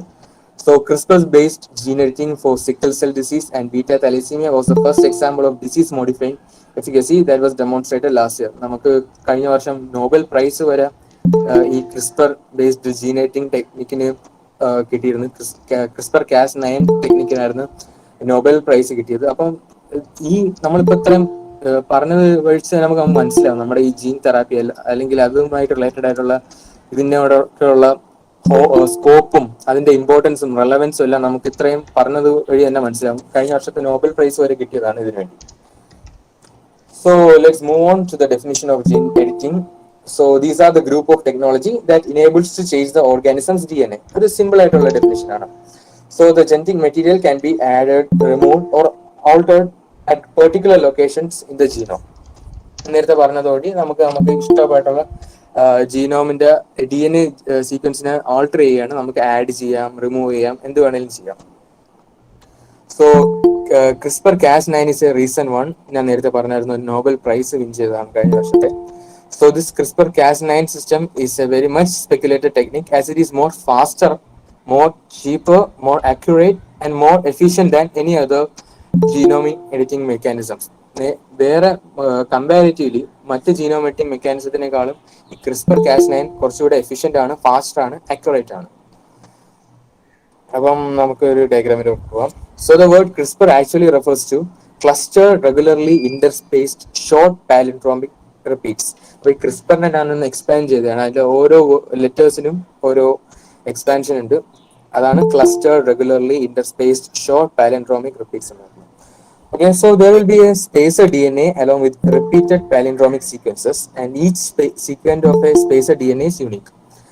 And there are a number of genes associated with the CRISPR called Cas genes, and they make Cas proteins that unwinds and cut the DNA. അതിന് DNA unwind ചെയ്യാനും cut ചെയ്യാനുള്ള capability ഉണ്ട്. So when a bacteriophage injects in a DNA, I'm talking about a normal situation, not when there is immunity. So when a bacteriophage injects its DNA, what normally happens is there when there is no immune system in there, the DNA hijacks the cell and makes bunch of bacteriophages and eventually kills the cell. അപ്പം immune system ഇല്ലാത്ത സാഹചര്യത്തിൽ ഒരു bacteriophage അതിന്റെ DNA inject ചെയ്യുമ്പോൾ അത് നമ്മുടെ cell hijack ചെയ്യുകയും ധാരാളം ബാക്ടീരിയോഫേജ് പ്രൊഡ്യൂസ് ചെയ്യുകയും ആൻഡ് അൾട്ടിമേറ്റ്ലി അവർ cell dies. Okay, but now due to the CRISPR cells, it translates proteins and cRNA produced by the RNA fits into this protein to fight against the injected DNA of the bacteriophage and destroys. അപ്പോൾ ഈ CRISPR cells ഒരു protein ഉണ്ടാക്കുകയും CRRNA എന്ന് പറഞ്ഞൊരു RNA നമ്മുടെ DNA എന്ന് വരികയും അത് ഇതിലോട്ട് ബൈൻഡ് ചെയ്യുകയും നമ്മൾ ബാക്ടീരിയോഫേജ് ഇൻജെക്ട് ചെയ്യുന്ന പ്രോട്ടീന് ആ DNA ഈ പ്രോട്ടീൻ നമ്മൾ CRISPR ഉണ്ടാക്കുന്ന പ്രോട്ടീൻ ബൈൻഡ് ചെയ്യുകയും അതിനെ ഇല്ലാതാക്കുകയും ചെയ്യും. So before even the infection is started, the infection is ended. So if the bacteriophage injects a DNA where we don't have a spacer that matches, the CRISPR-Cas system works there as well. It produces a class 1 Cas protein and it takes the DNA and breaks it apart. So more importantly, it takes that DNA and copies into CRISPR system. So നമ്മുടെ ഈ spacer DNA ഉണ്ടെന്ന് പറഞ്ഞായിരുന്നു. ഈ ക്രിസ്പറിലുള്ളത് main എന്ന് പറഞ്ഞാൽ spacer repeat. അപ്പോൾ spacer segment ഉണ്ടാവും, പിന്നെ പാലിൻഡ്രോം ഉണ്ടാവും, പിന്നെ സ്പേസർ ഉണ്ടാവും, പിന്നെ വീണ്ടും പാലിൻഡ്രോം ഉണ്ടാവും. അപ്പോൾ ഈ സ്പേസർ എന്ന് പറഞ്ഞാൽ സെയിം ലൈക്ക് അവർ ഇമ്മ്യൂൺ സിസ്റ്റം, അത് നമ്മുടെ റീസെന്റ് ഇൻഫെക്ഷൻസിന്റെ ഒരു ഹിസ്റ്ററി തന്നെയാണ് ഈ സ്പേസർ എന്ന് പറയുന്നത്. അപ്പം ഇൻ കേസ് ഫ്യൂച്ചർ ആയിട്ടുള്ള ഒരു ഇൻഫെക്ഷൻ നമ്മൾ നേരത്തെ എൻകൗണ്ടർ ചെയ്ത് വരികയാണെങ്കിൽ ഇത് ഐഡന്റിഫൈ ചെയ്യുകയും അതിനോട് ആവശ്യമായിട്ടുള്ള ഓപ്പോസിറ്റ് ആക്ഷൻ ഉണ്ടാക്കുകയും ചെയ്യും. So tracer RNA, CRISPR RNA chimera is created in Crispr9 method. So we take DNA and cuts a corresponding part based on palindromic sequence exactly like that of our host DNA sequence. നമ്മൾ host DNA സീക്വൻസിന്റെ ഒരു സാദൃശ്യമായിട്ടുള്ള ഒരു palindromic sequence നമ്മൾ cut ചെയ്യും, പിന്നെ നമ്മളെ ആവശ്യമുള്ള അത് അതിന്റെ റിമൂവ് ചെയ്യും. അപ്പൊ ആ സ്പേസും നമ്മുടെ ഹോസ്റ്റ് DNA ആ ഡബിൾ സ്റ്റാൻഡും സിമിലർ ആയിരിക്കും. അപ്പം അത് നമുക്ക് പ്ലേസ് ചെയ്യാം അതിൻ്റെ അകത്തോട്ട്, എന്നിട്ട് നമുക്ക് നമ്മുടെ ഡിസീസ് ട്രീറ്റ് ചെയ്യാം. So for example, someone has cystic fibrosis, what we could do is use a system like this to fix the gene in that person. അപ്പം CRISPR സിസ്റ്റം എന്താണെന്ന് ഇൻ ഷോർട്ട് ആയിട്ട് പറയുകയാണെങ്കിൽ, it is an immune system identified in bacteria then modified in humans in order to prevent disorders and diseases. അപ്പം ഇതിൻ്റെ അകത്ത് കൊടുത്തേക്കുന്നതാണ് Emmanuel ഷാർപെൻഡിയറും Jennifer ഡുവെർനെയും. ഇവർ രണ്ടുപേർക്കാണ് 2020 Nobel prize in chemistry കിട്ടിയത്. CRISPR-Cas9 അവരുടെ വർക്കിന് വേണ്ടിയിട്ടാണ് നോബൽ പ്രൈസ് കിട്ടിയത്. അപ്പൊ ഞാൻ നേരത്തെ പറഞ്ഞായിരുന്നു ക്യാൻസറും ട്രീറ്റ് ചെയ്യാൻ ഇതിന് കേപ്പബിലിറ്റി ഉണ്ട്. ഇന്ന് ക്യാൻസർ ഡേ ആണ്, അപ്പം ഇത് പറയാനായിട്ടുള്ള കറക്റ്റ് ടൈമുമാണിത്. സോ നമുക്ക് ആദ്യം ക്യാൻസർ എന്താണ് ജസ്റ്റ് ഒന്ന് റഫായിട്ട് പോവാം. Cancer is a disease in which some of the body cells grow uncontrollably and spread to other parts of the body. Okay, cancers can start almost anywhere in human body. നമ്മുടെ ശരീരം ഏത് ഭാഗത്ത് വേണമെങ്കിലും ഒരു cancer ഉണ്ടാകാം. അത് നമ്മുടെ ബ്രെയിനിലാവാം, ലങ്സിലാവാം, ബ്രസ്റ്റിലാവാം, പാൻക്രിയാറ്റിലാവാം, എവിടെ വേണമെങ്കിലും ആവാം. So gene therapy is an appropriate way for its removal. അപ്പോൾ current 2 cancer gene therapy products ആണ് മാർക്കറ്റിൽ അപ്രൂവ് ആയിട്ടുള്ളത്. അത് രണ്ടും ചൈനയിൽ നിന്നാണ്. അപ്പോൾ ഇതൊരു റഫായിട്ടുള്ളൊരു ഡയഗ്രാമാണ്. ഈ ഡയഗ്രാം വെച്ച് തന്നെ നമുക്ക് മെയിൻ ആയിട്ട് ഒരു ഐഡിയ കിട്ടും എങ്ങനെയാണ് ഈ ജീൻ തെറാപ്പി ക്യാൻസർ ട്രീറ്റ്മെന്റിൽ വർക്ക് ചെയ്യുന്നത്. ആദ്യം ഈ ക്യാൻസർ പേഷ്യന്റിന്റെ ബോഡിയിൽ നിന്ന് നമ്മളൊരു WBC, നോർമൽ ആയിട്ടുള്ള ഒരു WBC റിമൂവ് ചെയ്യണം. എന്നിട്ട് ആ WBCയിലോട്ട് ഇൻഫെക്റ്റഡ് ആയിട്ടുള്ള റെട്രോ വൈറസിനെ നമ്മൾ ഡെലിവറി ചെയ്യണം in order to transfer gene into the cells. അപ്പൊ ഈ റെട്രോ വൈറസ് എന്തായിട്ട് ആക്ട് ചെയ്യും? വെക്ടർ ആയിട്ട് ആക്ട് ചെയ്യും. നമ്മൾ നേരത്തെ പറഞ്ഞായിരുന്നു വെക്ടർ. അപ്പം ഈ ജീൻസ് ഡെലിവറി ചെയ്യാനാണെന്ന് പറയല്ലോ. അപ്പൊ ഈ ജീന് നമ്മളെ വൈറ്റ് ബ്ലഡ് സെല്ലിന് T സെൽ റിസപ്റ്റേഴ്സ് സ്റ്റിക്ക് ചെയ്യാൻ സഹായിക്കും cancer സെൽസിലോട്ട്. Okay, so this genes enables white blood cell to make T cell receptors. T cell receptors ഉണ്ടാക്കാൻ സഹായിക്കും. അത് eventually cancer cells-ലോട്ട് സ്റ്റിക്ക് ചെയ്യും. അപ്പോൾ ഇത്രയും നമ്മൾ പുറത്താണ് ചെയ്യുന്നത്, ലൈക്ക് XY ആണ് ചെയ്യുന്നത്. അതിനുശേഷം after the blood cells are introduced into the patient cell, the T cells bind with the cancer cells. നമ്മൾ നേരത്തെ പറഞ്ഞു T cells ഉണ്ടാക്കുമെന്ന്. അപ്പോൾ ആ T cellsന്റെ റിസപ്റ്റേഴ്സ് ക്യാൻസർ സെൽസിൽ സ്റ്റിക്ക് ചെയ്യുമെന്ന് പറഞ്ഞായിരുന്നു. അതേപോലെ തന്നെ സംഭവിക്കാൻ പോയാണ്. T cells ആ ക്യാൻസർ സെല്ലിനോട് ബൈൻഡ് ചെയ്യുകയും അതിനെ ഇവഞ്ച്വലി ഡിസ്ട്രോയ് ചെയ്യുകയും ചെയ്യും. ഇത് ജസ്റ്റ് ഒരു സ്കീമാറ്റിക് ഡയഗ്രാം ആണ്. ജീൻ ക്യാൻസർ ടിഷ്യൂലോട്ട് വരുന്നു, ഇഞ്ചെക്ട് ചെയ്യുന്നു, അത് റാപ്പിഡായിട്ട് മൾട്ടിപ്ലൈ ചെയ്യുകയും ആ ക്യാൻസർ സെല്ലിനെ ലൈസ് ചെയ്യുകയും അതിനെ ഡിസ്ട്രോയ് ചെയ്യുകയും ചെയ്യപ്പെടുന്നുണ്ട്. അപ്പം നമ്മളിപ്പം മെയിനായിട്ട് 2-3 കാര്യങ്ങൾ പറഞ്ഞായിരുന്നു. ജീൻ തെറാപ്പി നമുക്കൊരു ഓവർവ്യൂ കിട്ടി. അപ്പം അതിന്റെ നമ്മൾ ഫ്യൂച്ചറിനുള്ള സ്കോപ്പ് പറ്റി നമ്മൾ പറഞ്ഞായിരുന്നു. ഒരു ഡിസീസിന് വേണ്ടി നമ്മൾ ട്രീറ്റ് ചെയ്യുമ്പോൾ തന്നെ അത് നമുക്കൊരു ഫൗണ്ടേഷൻ തരികയാണ് വേറെ കുറെ ഡിസീസസ് ട്രീറ്റ് ചെയ്യാൻ വേണ്ടി തന്നെ. പിന്നെ നമ്മൾ ജീൻ എഡിറ്റിങ്ങിലോട്ട് പോയി, ക്രിസ്പർ കാസ് മെക്കാനിസത്തിലോട്ട് പോയി. ഇപ്പൊ ക്യാൻസർ ട്രീറ്റ് ചെയ്യാനും ഇത് സഹായിക്കും എന്ന് പറഞ്ഞായിരുന്നു. അപ്പോൾ so we have gone through various parts of gene therapy and its scope. അപ്പോൾ ഒരു 10 വർഷത്തിലൊക്കെ, ഒരു ഫ്യൂച്ചറിൽ ഒരു 10 വർഷം കഴിയുമ്പോൾ ജീൻ തെറാപ്പി വഴിയുള്ള ധാരാളം മെത്തേഡ്സ് നമ്മുടെ മെഡിക്കൽ ഫീൽഡിൽ ഉണ്ടായിരിക്കും, which treats diseases, various kinds of diseases. നമ്മളിപ്പം നമുക്ക് ഇപ്പം ചിന്തിക്കാൻ പോലും പറ്റില്ലായിരിക്കും ഈ മെത്തേഡ് വഴി നമുക്ക് ആ ഡിസീസ് ട്രീറ്റ് ചെയ്യാൻ പറ്റും. അങ്ങനെയുള്ളത് വരെ നമുക്ക് ഭാവിയിൽ ട്രീറ്റ് ചെയ്യാൻ ജീൻ തെറാപ്പി വഴി നമുക്ക് സാധിക്കുന്നതായിരിക്കും. Thank you. Thank you, Muhammad Ilhan, for the very informative and very recent topic of interest. I think which will be really new information to many, especially the CRISPR technology, the gene editing technology that is likely to change the world. So I just have some very few fundamental things. What about the how safe is this gene therapy is in kids? Are the kids are undergoing such therapy? And how expensive is this? Obviously, Do you have any idea?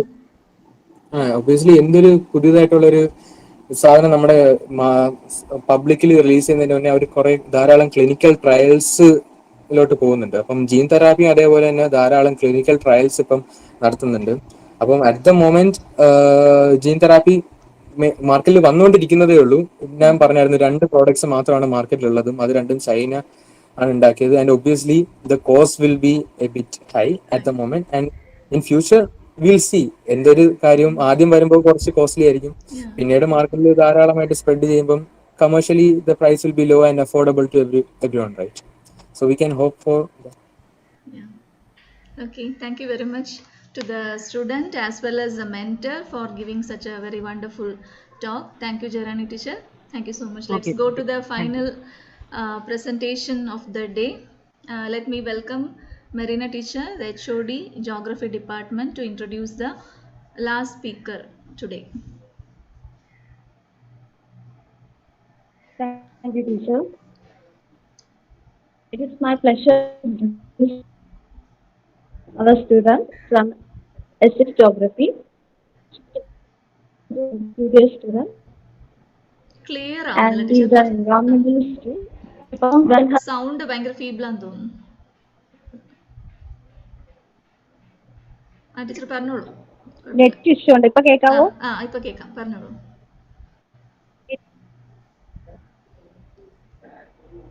It is my pleasure to welcome Kartika, our student from S6 Geography. She is a civil service aspirant and she performs well in her curricular activity. So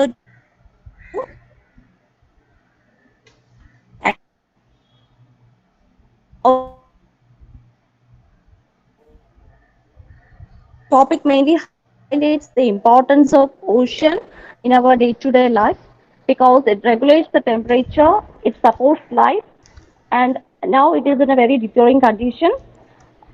She highlights mainly the life aspects of ocean, and with great pleasure I welcome Kartika for the presentation. Thank you, teacher. Welcome, Kartika. Thank you, ma'am.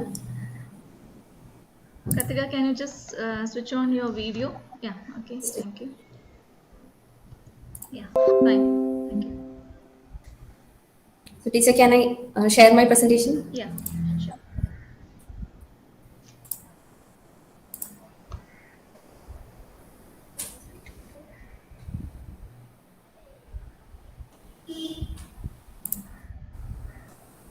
Teacher, കാണാമോ teacher? Visible ആണ്. Okay, start ചെയ്തോളൂ.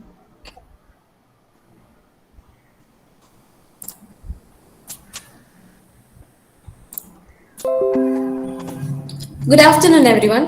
So today I am just going to discuss with you the significance of our oceans in our day-to-day life, how it influence our life and the life system on the Earth's surface. And the title goes, No Water, No Life, No Blue, No Green. So, Sylvia Earle, she is an American oceanographer who has founded an organization named Mission Blue that focuses on the importance of and significance of marine life and marine life conservation and so on. And let's look into what are the main threats that is faced by our oceans and what are their significance and how we can overcome them. So our ocean provides main thing, the air we breathe. The ocean produces over half of the world's oxygen and stores 50 times more carbon dioxide than our atmosphere. നമ്മൾ മിക്കവാറും അല്ലെങ്കിൽ നമ്മൾ സ്ഥിരം പറയുന്നതാണ് Amazon കാടുകളെ നമ്മൾ lungs of our earth എന്ന് പറയാറുണ്ട്. Because it produces 20% of the global oxygen for us to breathe. പക്ഷെ 50% മേലെ പലപ്പോഴും 70% വരെ ഓക്സിജൻ പ്രൊവൈഡ് ചെയ്യുന്നത് ഓഷ്യൻസ് ആണ്. പക്ഷെ ആ ഓഷ്യൻസിനെ പറ്റിയിട്ടും ഓഷ്യൻ ലൈഫിനെ പറ്റിയിട്ടും നമ്മൾ പലപ്പോഴും വേണ്ടത്ര പ്രാധാന്യത്തോടു കൂടി സംസാരിക്കാൻ മറന്നു പോകാറുണ്ട്. And the second thing is climate regulation. Covering 70% of the Earth's surface, the ocean transports heat from equator to poles and regulating our climate and weather patterns.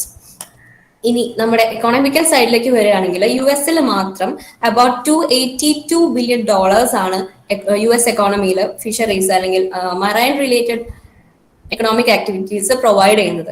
റിക്രിയേഷന്റെ കാര്യം പറയുകയാണെങ്കിലും ട്രാൻസ്പോർട്ടേഷൻ, ഇന്റർനാഷണൽ ട്രേഡിന്റെ കാര്യം പറയുകയാണെങ്കിലും അതുപോലെ തന്നെ മെയിൻ ആയിട്ട് ഫുഡ്. ആസ് വി നോ, നമ്മുടെ world Zafar ചെയ്യുന്ന ഒരു main problem food scarcity ആണ്. So food scarcity cover ചെയ്യാൻ വേണ്ടി അല്ലെങ്കിൽ ഓവർകം ചെയ്യാൻ വേണ്ടി നമ്മൾ മെയിൻ ആയിട്ട് ഫിഷറീസ് വളരെയധികം ഹെൽപ്പ് ചെയ്യുന്നുണ്ട്. സോറി, ആംബുലൻസ് പോകുന്നുണ്ട്. So next one is medicine.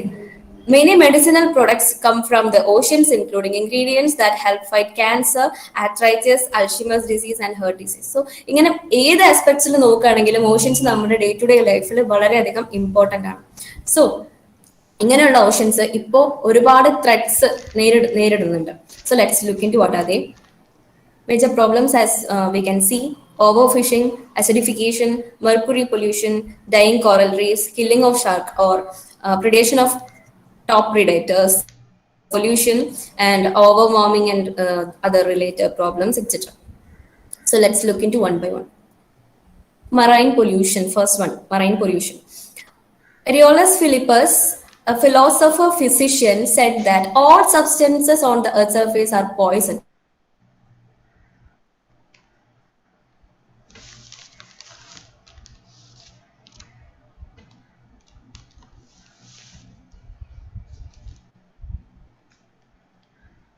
Karthika, കട്ടായോ? കോളേജിൽ നിന്നാണോ എടുക്കുന്നത് കാർത്തിക?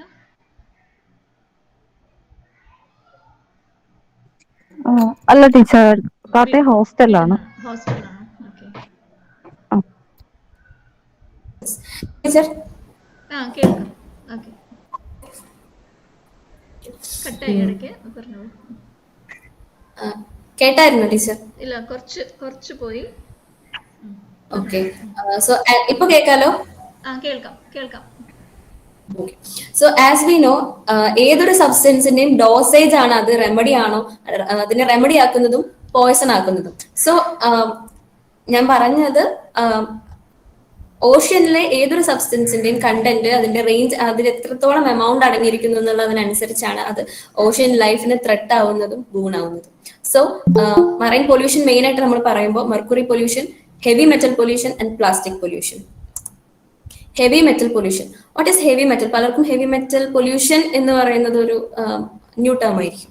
സോ ഹെവി മെറ്റൽ എന്ന് പറയുമ്പോൾ മെയിൻ ആയിട്ട് നമ്മൾ ഉദ്ദേശിക്കുന്നത് which have specific gravity more than 5 gram per centimeter cube, അങ്ങനെയുള്ള മെറ്റൽസിനെയാണ് ഹെവി മെറ്റൽസ് എന്ന് പറയുന്നത്. ദേ ആർ ജനറലി സ്റ്റേബിൾ, അതുകൊണ്ട് തന്നെ they cannot be broken easily.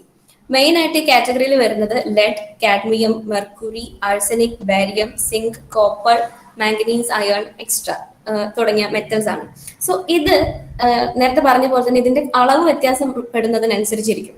So ഇത് എങ്ങനെയാണ് സമുദ്രത്തിൽ എത്തുന്നത് എന്ന് നോക്കിയാൽ മെയിൻ ആയിട്ട് റിവറൈൻ ഇൻപുട്ട് ആണ്. സോ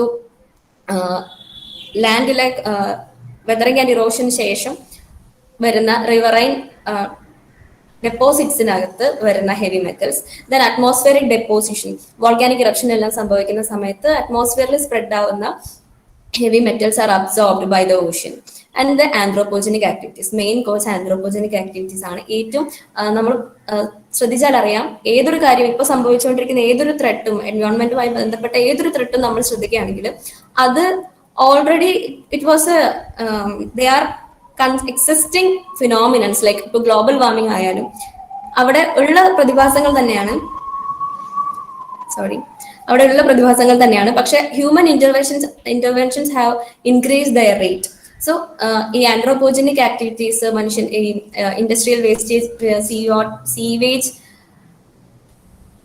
ആണെങ്കിലും അങ്ങനെ കുറെ കാര്യങ്ങളിലൂടെ മനുഷ്യൻ തന്നെ ഒരുപാട് പ്രശ്നങ്ങൾ ഉണ്ടാക്കുന്നുണ്ട്. So its effects on ecosystem threats and human health. So ഇക്കോസിസ്റ്റംസിൽ നമ്മൾ നോക്കുകയാണെങ്കിൽ, മറൈൻ എക്കോസിസ്റ്റംസിൽ നോക്കുകയാണെങ്കിൽ മറൈൻ ഓർഗാനിസംസ് കുറെ ഈ ഹെവി മെറ്റൽസിനെ അബ്സോർബ് ചെയ്യുന്നുണ്ട്.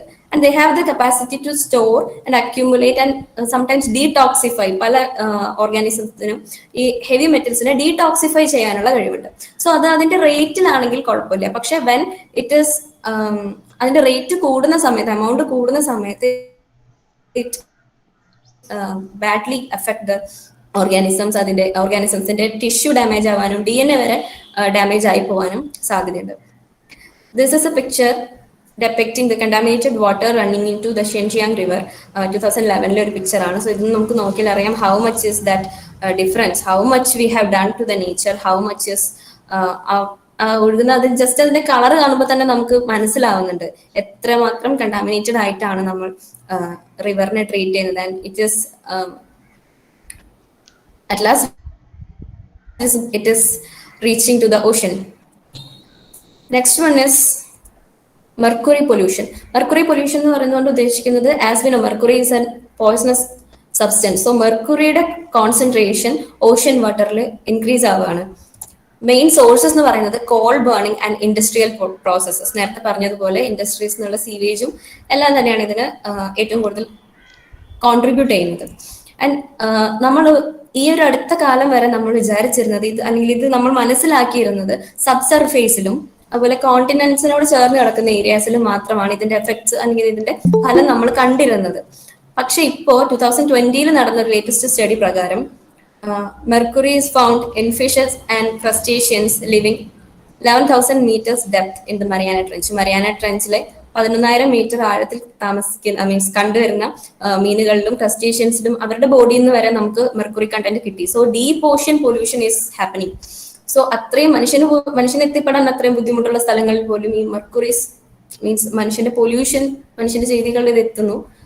So that range is just എന്താ പറയാ, destroying the marine ecosystem. Next one is plastic pollution. As we know, plastic is discovered or plastic is invented to be everlasting, but it is designed to be once used. So ഒരു പ്രാവശ്യം use ചെയ്ത് കഴിഞ്ഞ് disposable ആയിട്ട് throw ചെയ്യാനുള്ള രീതിയിലാണ് നമുക്കറിയാം plastics produce ചെയ്യുന്നത്. So അതിന്റെ അക്യുമുലേഷൻ വളരെയധികം കൂടുതലാണ്. നമ്മൾ യൂസ് ചെയ്ത് കഴിഞ്ഞാൽ ഒന്നെങ്കിൽ ഡിസ്പോസിബിൾ ആയിട്ടുള്ള ഐറ്റംസ് നമ്മൾ ഒന്നുകിൽ കത്തിച്ച് കളയും, അല്ലെങ്കിൽ നമ്മൾ ത്രോ ചെയ്യും. സോ ഈ ത്രോ ചെയ്യുന്ന ഐറ്റംസ് എങ്ങോട്ട് പോകുന്നു, കത്തിച്ച് കളയുന്നതിന്റെ മൂലം ഉണ്ടാകുന്ന പ്രശ്നങ്ങൾ വേറെ. അതല്ലാതെ ഈ ത്രോ ചെയ്ത് കളയുന്ന സംഭവങ്ങൾ എവിടെ പോകുന്നു എന്നുള്ളത് നമുക്കൊരു means where did it reach at last. So അങ്ങനെ നമ്മൾ ആലോചിക്കുമ്പോൾ നമ്മൾ പലപ്പോഴും നദികളിലേക്കാണ് വലിച്ചെറിയുന്നത്. And it at last joins or enters in the oceans. അതിന്റെ ഒരു വലിയൊരു എന്താ പറയുക ഭീകരമായൊരു മുഖമാണ് the Great Pacific Garbage Patch. നമ്മളെല്ലാവർക്കും അറിയാവുന്നതോ കേട്ടിട്ടുള്ളതെങ്കിലും ആയിട്ടുള്ള സംഭവമാണ് Great Pacific Garbage Patch. Pacific ഓഷ്യനിലെ നോർത്തേൺ ഹെമിസ്ഫിയറിലെ പസഫിക് ഓഷ്യന്റെ ഇത്രയും ഈ കാണുന്ന ഒരു vast area, Asian continent of ഏഷ്യയുടെ ഈസ്റ്റേൺ കോസ്റ്റ് തൊട്ട് നോർത്ത് അമേരിക്കൻ കോണ്ടിനെന്റിന്റെ വെസ്റ്റേൺ കോസ്റ്റ് വരെ ഇത്രയും ഒരു വാസ്റ്റ് ഏരിയയിൽ കാണുന്ന എന്റെ മോസ് പോയിന്റർ കാണാമോ? ഇത്രയും ഏരിയയില് ഇവിടെ കൊടുത്തിട്ടുണ്ട് western garbage patch and eastern garbage patch. So when it ഈ സബ്സ്റ്റൻസ് മൊത്തം ഈ പ്ലാസ്റ്റിക് വേസ്റ്റ് മൊത്തം സബ് സർഫേസിൽ അങ്ങനെ ഫ്ലോട്ട് ചെയ്ത് കിടക്കാണ്. This is called island of plastic waste. മനുഷ്യൻ ഉണ്ടാക്കിയ ഒരു സംഭവം മനുഷ്യനും അല്ലെങ്കിൽ പ്രകൃതിക്കും ഇത്രത്തോളം വിനാശം ആക്കുന്ന ഒരു പ്രതിഭാസം എന്താ പറയാ ആണ് നമുക്ക് ഈ കാണാൻ സാധിക്കുന്നത്. So here when these all waste are join together, ടെക്സാസിന്റെ 3 times ഓഫ് ടെക്സാസിന്റെ ഏരിയ ടോട്ടൽ ഏരിയയുടെ 3 times ലാർജർ ആണ് ഇതിന്റെ ടോട്ടൽ ഏരിയ എന്ന് പറയുന്നത്. സോ അത്രമാത്രം ഭീകരമായി കഴിഞ്ഞിരിക്കുന്നു ഇതിന്റെ മുഖം. സോ ഇവിടെ ജീവിക്കുന്ന പക്ഷികൾക്കും അതായത് അവിടുത്തെ ദ്വീപുകളിൽ ജീവിക്കുന്ന പക്ഷികൾക്കും അതുപോലെ മറൈൻ ലൈഫിനും ഇത് അത്രമാത്രം ത്രെട്ട് ആയിക്കൊണ്ടിരിക്കുകയാണ്. So plastic paradise the Great Pacific Garbage patch എന്ന് പറഞ്ഞിട്ട് ഒരു ഡോക്യുമെന്ററി ഇറങ്ങിയിരുന്നു. അതൊരു ഏകദേശം 1 മണിക്കൂർ അടുപ്പിച്ച് വരുന്ന ഒരു ഡോക്യുമെന്ററി ആണ്. സോ അതില് അവിടുത്തെ അവസ്ഥകളെ പറ്റിയിട്ടും അതിനെ എങ്ങനെ ഓവർകം ചെയ്യാമെന്നുള്ളതിനെ പറ്റിയിട്ടൊക്കെ ഡീറ്റെയിൽ ആയിട്ട് പറയുന്നുണ്ട്. So I just recommend all of you to watch it.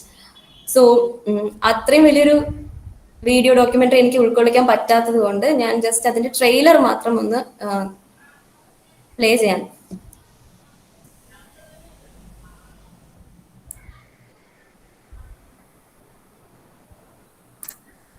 കാണാലോ ടീച്ചർ? ഒന്നും വരുന്നില്ല. ബ്ലാക്ക് സ്ക്രീൻ അല്ലേ?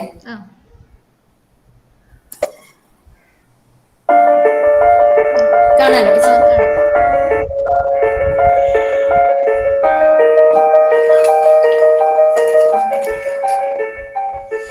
There's a dead bird over there. This is an average amount of plastic in this chick. What's happening on Midway is like the canary in the coal mine. That patch of garbage in the Pacific is growing, and right now it's having a huge impact on the species they call Midway home. Plastics will play as large a role in peace as they do in war. Every day, we add estrogen-like chemicals to our body through plastics. It's like we're all in the midst of a giant, uncontrolled experiment. Without your permission, you are being polluted. Is that okay with you? Oh my gosh.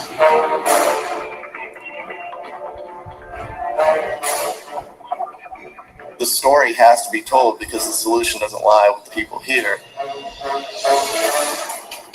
A lot of people are just in this robot mode, and they're just like, you know, how many times have you bought a drink and a snack and then put it in a bag? It just hit me like a ton of bricks. I'm like, oh, this is so unnecessary. Why am I using these? It's just about taking a little shift. It's our choice. And I don't want to play that game and see, well, how far can it take?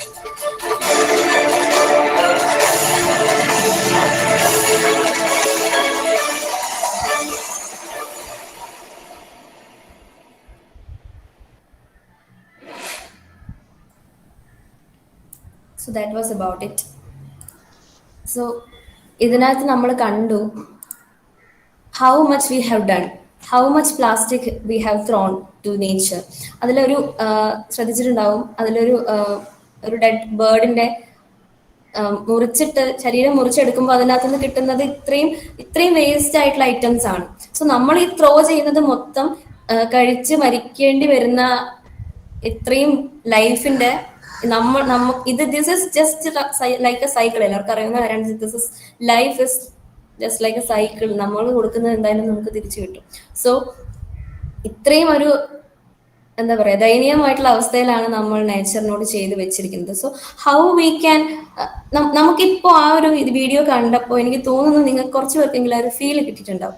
So നമുക്ക് ഈ ഒരു 1.5 മിനിറ്റിന്റെ video കാണുമ്പോൾ നമുക്ക് കിട്ടുന്ന feel ഇതാണെങ്കിൽ അവിടെ അനുഭവിക്കുന്ന ആ പക്ഷിമൃഗാദികളുടെ അവസ്ഥ എന്തായിരിക്കും, അവരുടെ ലൈഫിന്റെ അവസ്ഥ എന്തായിരിക്കും, ആ ഒരു ലാൻഡിൽ അത്രയും സ്പ്രെഡായി കിടക്കുന്ന, അത്രയും ഡംപ് ചെയ്ത് ഹ്യൂജായി കിടക്കുന്ന ഒരു പ്ലാസ്റ്റിക് വേസ്റ്റുകൾ, അത് അവിടെ ഉണ്ടാക്കുന്ന പ്രശ്നങ്ങൾ എത്ര മാത്രമായിരിക്കും, അവിടെയല്ല മൊത്തം വേൾഡിൽ ഉണ്ടാക്കുന്ന പ്രശ്നം എത്രയായിരിക്കും. So it is all we have done.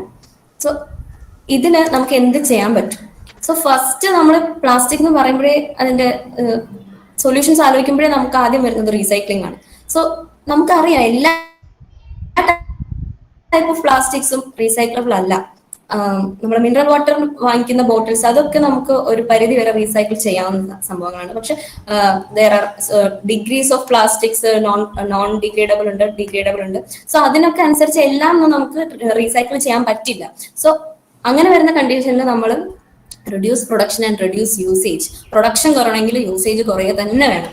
So it is we who have to take steps against it. നമ്മൾ ഇപ്പോൾ നമ്മുടെ തൊട്ടടുത്തുള്ള ഒരു കടയിൽ പോയിട്ട് സാധനം വാങ്ങിച്ചു വരികയാണെങ്കിൽ പോലും അവിടുന്ന് കവർ തരുന്നില്ല, ഇവരെന്തിനെ കവറിന് പൈസ ചോദിക്കുന്നത് എന്ന് പറയുന്നൊരു സംഭവം ഇപ്പോഴും നമ്മുടെ എല്ലാവരുടെ ഇടയിലും ഉണ്ട്. സോ നമുക്ക് പറ്റുന്നത് നമ്മുടെ കയ്യിൽ നിന്ന് തുണി ബാഗോ അല്ലെങ്കിൽ ഒരു പ്ലാസ്റ്റിക് കവർ തന്നെ ആയിക്കോട്ടെ, നമ്മൾ കൊണ്ടുപോയിട്ട് സാധനം വാങ്ങിച്ചു വരുന്നതിൽ എന്താണ് കുഴപ്പമുള്ളത്? So it is we who have to act locally. So that's about plastic pollution. ഈ പറഞ്ഞ പസഫിക് ഗാർബേജ് ബാച്ചിന്റെ ഒരു ക്ലീനപ്പ് നടന്നിരുന്നു ഈ അടുത്ത്, നിങ്ങൾ ശ്രദ്ധിച്ചിട്ടുണ്ടാവും. സോ അതിലൊരു 2000 ബില്യൺ ടൺസോളം അവർ റിമൂവ് ചെയ്തു. സോ ഇത്രയും പ്രോഗ്രാംസ് ഇപ്പോൾ ഈ പറഞ്ഞ അർത്ത് മൂവ്മെന്റ്സിന്റെ ഒക്കെ ഭാഗമായിട്ട് നടക്കുന്നുണ്ട്. സോ വി ഹാവ് ഇപ്പോഴും ഇനിയും നമുക്ക് ഒരുപാട് കാര്യങ്ങൾ ചെയ്യാനുണ്ട്. Next is about ocean warming. Ocean warming is the rise of temperature, ocean temperature. So ഇതിവിടെ എന്താ പ്രശ്നം എന്ന് പറഞ്ഞാല് ocean absorb the excess heat. Intergovernmental panel on climate change report പ്രകാരം ocean absorbs the excess heat in the atmosphere. So global വാർമിംഗിന്റെ ഭാഗമായിട്ട് അല്ലെങ്കിൽ greenhouse gas എമിഷന്റെ ഭാഗമായിട്ട് ഉണ്ടാകുന്ന excess heat ocean water absorb ചെയ്യും. ഇത് ഈ പറഞ്ഞ പോലെ മെൽറ്റിംഗ് ഓഫ് പോളാർ ഐസിനും ഒക്കെ കാരണമാവുകയും ചെയ്യുന്നു. So it has been studied that there was per decade an increase of 0.13 degrees Celsius in our world, and ഈ നില തുടരുകയാണെങ്കിൽ 1 to 4 degrees Celsius increase will happen in the ocean temperature by 2100. So 1 to 4 degrees Celsius എന്ന് പറയുന്നത് ഒരു ചെറിയ amount അല്ല. നമ്മൾ പറയുമ്പോൾ 1 to 4 സ്മോൾ നമ്പേഴ്സ്, പക്ഷെ അത്രയും കൊണ്ട് തന്നെ ലോകത്ത് സംഭവിക്കുന്നത് വലിയ വലിയ മാറ്റങ്ങളാണ്. സോ ഗ്ലോബൽ മീൻ സീ ലെവൽ റൈസ് സംഭവിക്കും. സോ നമ്മുടെ സ്ട്രാറ്റജിക്കൽ ആയിട്ടുള്ള അല്ലെങ്കിൽ ഇമ്പോർട്ടന്റ് ആയിട്ടുള്ള കുറെ സിറ്റീസ്, കുറെ കൺട്രീസ് സിങ്ക് ആയി പോകും. And coastal flooding and erosion will happen, drought will happen, flooding will happen, ocean mass will increase, totally earth energy will be imbalanced. So ഇത് എന്താ പറയാ എക്കോസിസ്റ്റത്തിൽ നോക്കുകയാണെങ്കിൽ it causes loss of breeding ground, loss of favorable environment for the species, and it results high mortality and coral bleaching also. Human ലൈഫിൽ നോക്കുകയാണെങ്കിൽ billions of പീപ്പിളിന് livelihood loss സംഭവിക്കുന്നു. നേരത്തെ പറഞ്ഞ പോലെ അനിമൽ പ്രോട്ടീൻ നഷ്ടമാവുന്നു, ഹരിക്കെയിൻസ് സംഭവിക്കുന്നു, coastal erosion, housing problem, diseases through marine consumption, marine species consumption, അങ്ങനെ ഒരുപാട് പ്രശ്നങ്ങൾ ഇതിന്റെ ഭാഗമായിട്ട് നമ്മുടെ ലൈഫിലും ഗ്ലോബൽ ലൈഫ് സിസ്റ്റത്തിലും സംഭവിക്കും. So what can be done? We can limit the greenhouse gas emission, first thing, because it is the main cause, and protecting marine and coastal ecosystem and restoring marine and coastal system. സംരക്ഷിക്കുക, ഇതുവരെ നശിപ്പിച്ചതിനെ restore ചെയ്യാൻ ശ്രമിക്കുക. Improving human adaptations and strengthening the scientific research. Next is about ocean acidification. Ocean acidification is the change in pH value of ocean water due to high intake of carbon dioxide. There is a fall of 8.2 to 8.1 since the industrial revolution seen in our ocean, in our world scenario. So ocean chemical components മാറിക്കൊണ്ടിരിക്കുകയാണ്. So അറ്റ്മോസ്ഫിയറിലേക്ക് പുറന്തള്ളപ്പെടുന്ന carbon dioxide മൊത്തം അല്ലെങ്കിൽ അതിന്റെ ഒരു major പാർട്ടും oceans absorb ചെയ്യാണ്. And it will chemically അതുമായിട്ട് പ്രവർത്തിച്ച് ഓക്സിഡിഫിക്കേഷൻ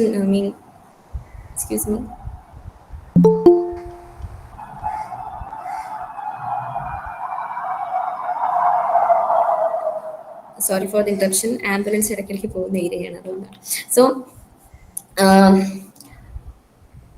ഓഷ്യൻ അസിഡിഫിക്കേഷൻ സംഭവിക്കുകയാണ്.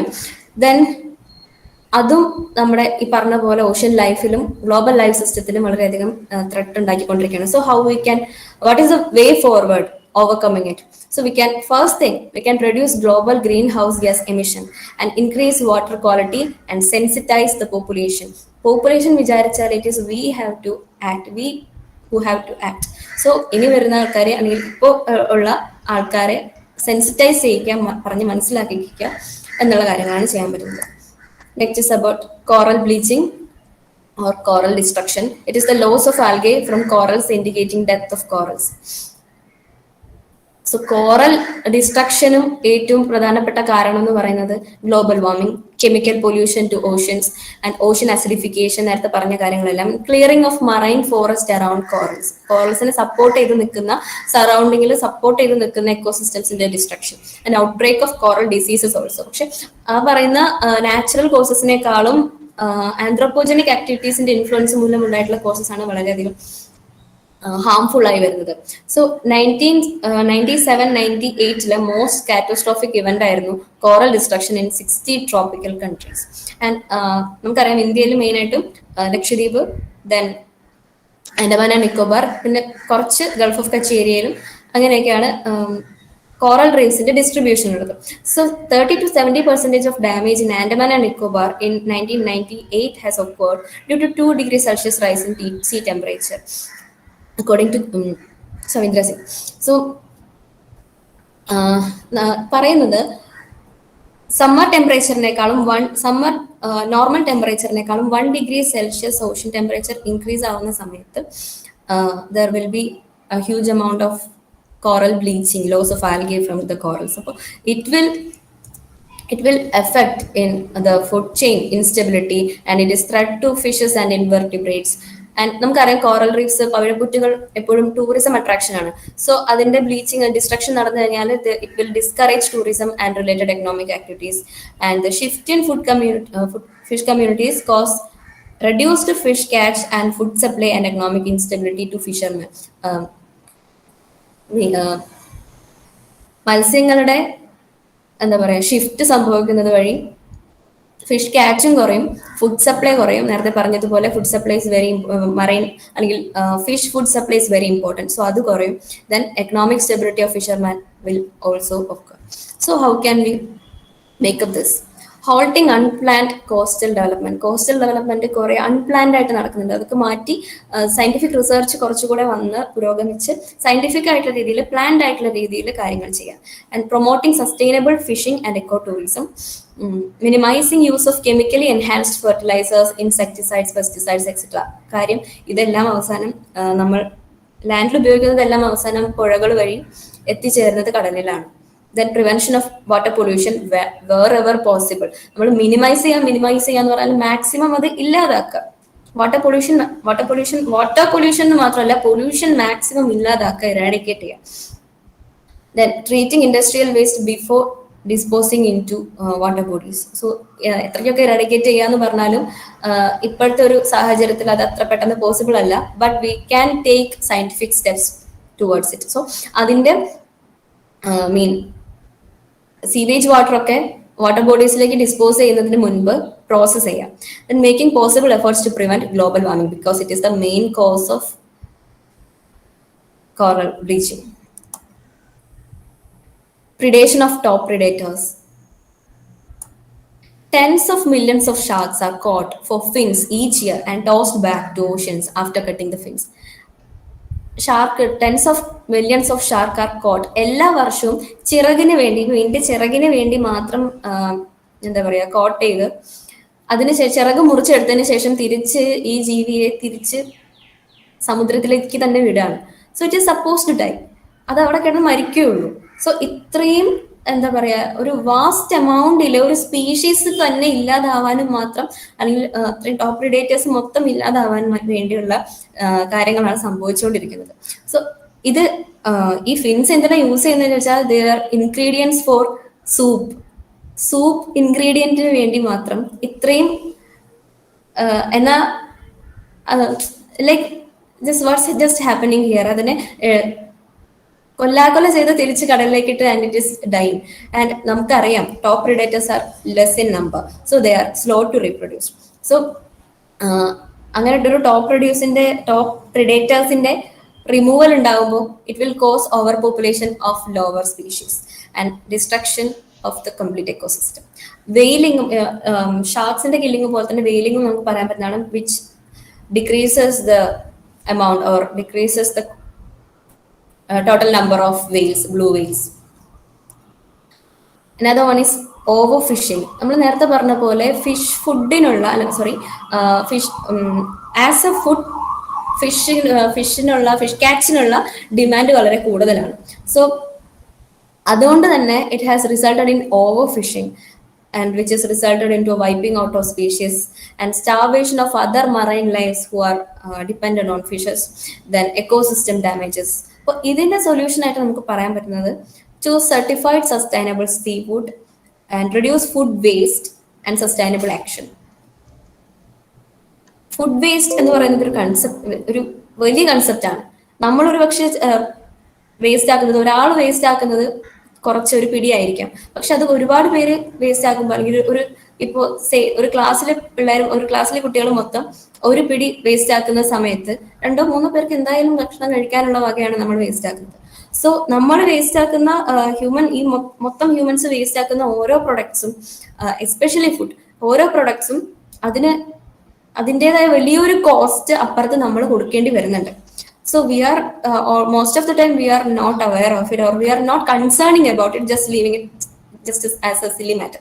So അത് അങ്ങനെയല്ല. ഇത്രയും വലിയ ഫുഡ് സ്കാർസിറ്റി ഉള്ള സ്ഥലങ്ങളും ഈ പറഞ്ഞ പോലെ ഫിഷ് കാറ്റ്സിലോട്ട് ഓവർ ഡിമാൻഡ് വെക്കുമ്പോൾ there occurs this much of problems. So that's it. So when we conclude, we the humans are responsible for this much threat to oceans and the whole ecosystem. Hence we are the one who can regulate it also. So നേരത്തെ പറഞ്ഞ പോലെ തന്നെ ജനങ്ങൾക്ക് അവബോധം ഉണ്ടാക്കി കൊടുക്കുക what is happening, and this is not a silly things. We are the one, നേരത്തെ പറഞ്ഞ പോലെ we are the one who have to take and who is responsible and who is able to take good decisions and local actions to execute local sustainable actions. So it is the only way. Execution of sustainable activities is the only way for a better tomorrow. So thank you for hearing me all this time. Thank you. Thank you very much, Karthika, for taking us into the miseries of the deep blue ocean. നമ്മൾ എപ്പോഴും Ocean എന്ന് പറയുന്നത് നമുക്ക് എപ്പോഴും ഒരു misery ആണല്ലോ അല്ലേ?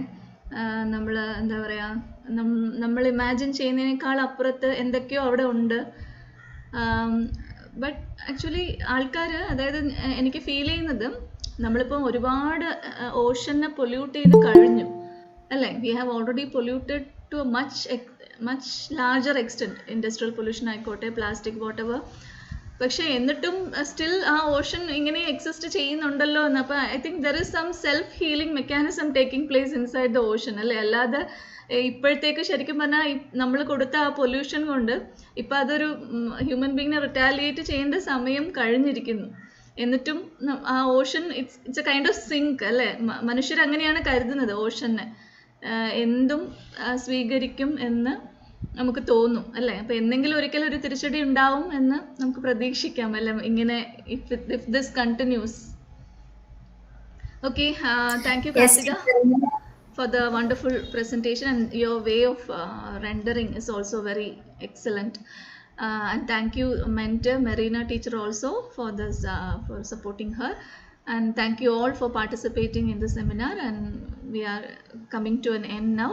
Thank you each and everyone for രാവിലെ മുതൽ വൈകുന്നേരം വരെ ഇന്ന് ഫുൾ ഡിഫറെൻറ്റ് ടോക്സ് ആയിരുന്നു. അതിൽ പങ്കെടുത്ത എല്ലാവർക്കും അക്കാഡമിക് കമ്മിറ്റിയുടെ പേരിൽ നന്ദി അറിയിക്കുന്നു.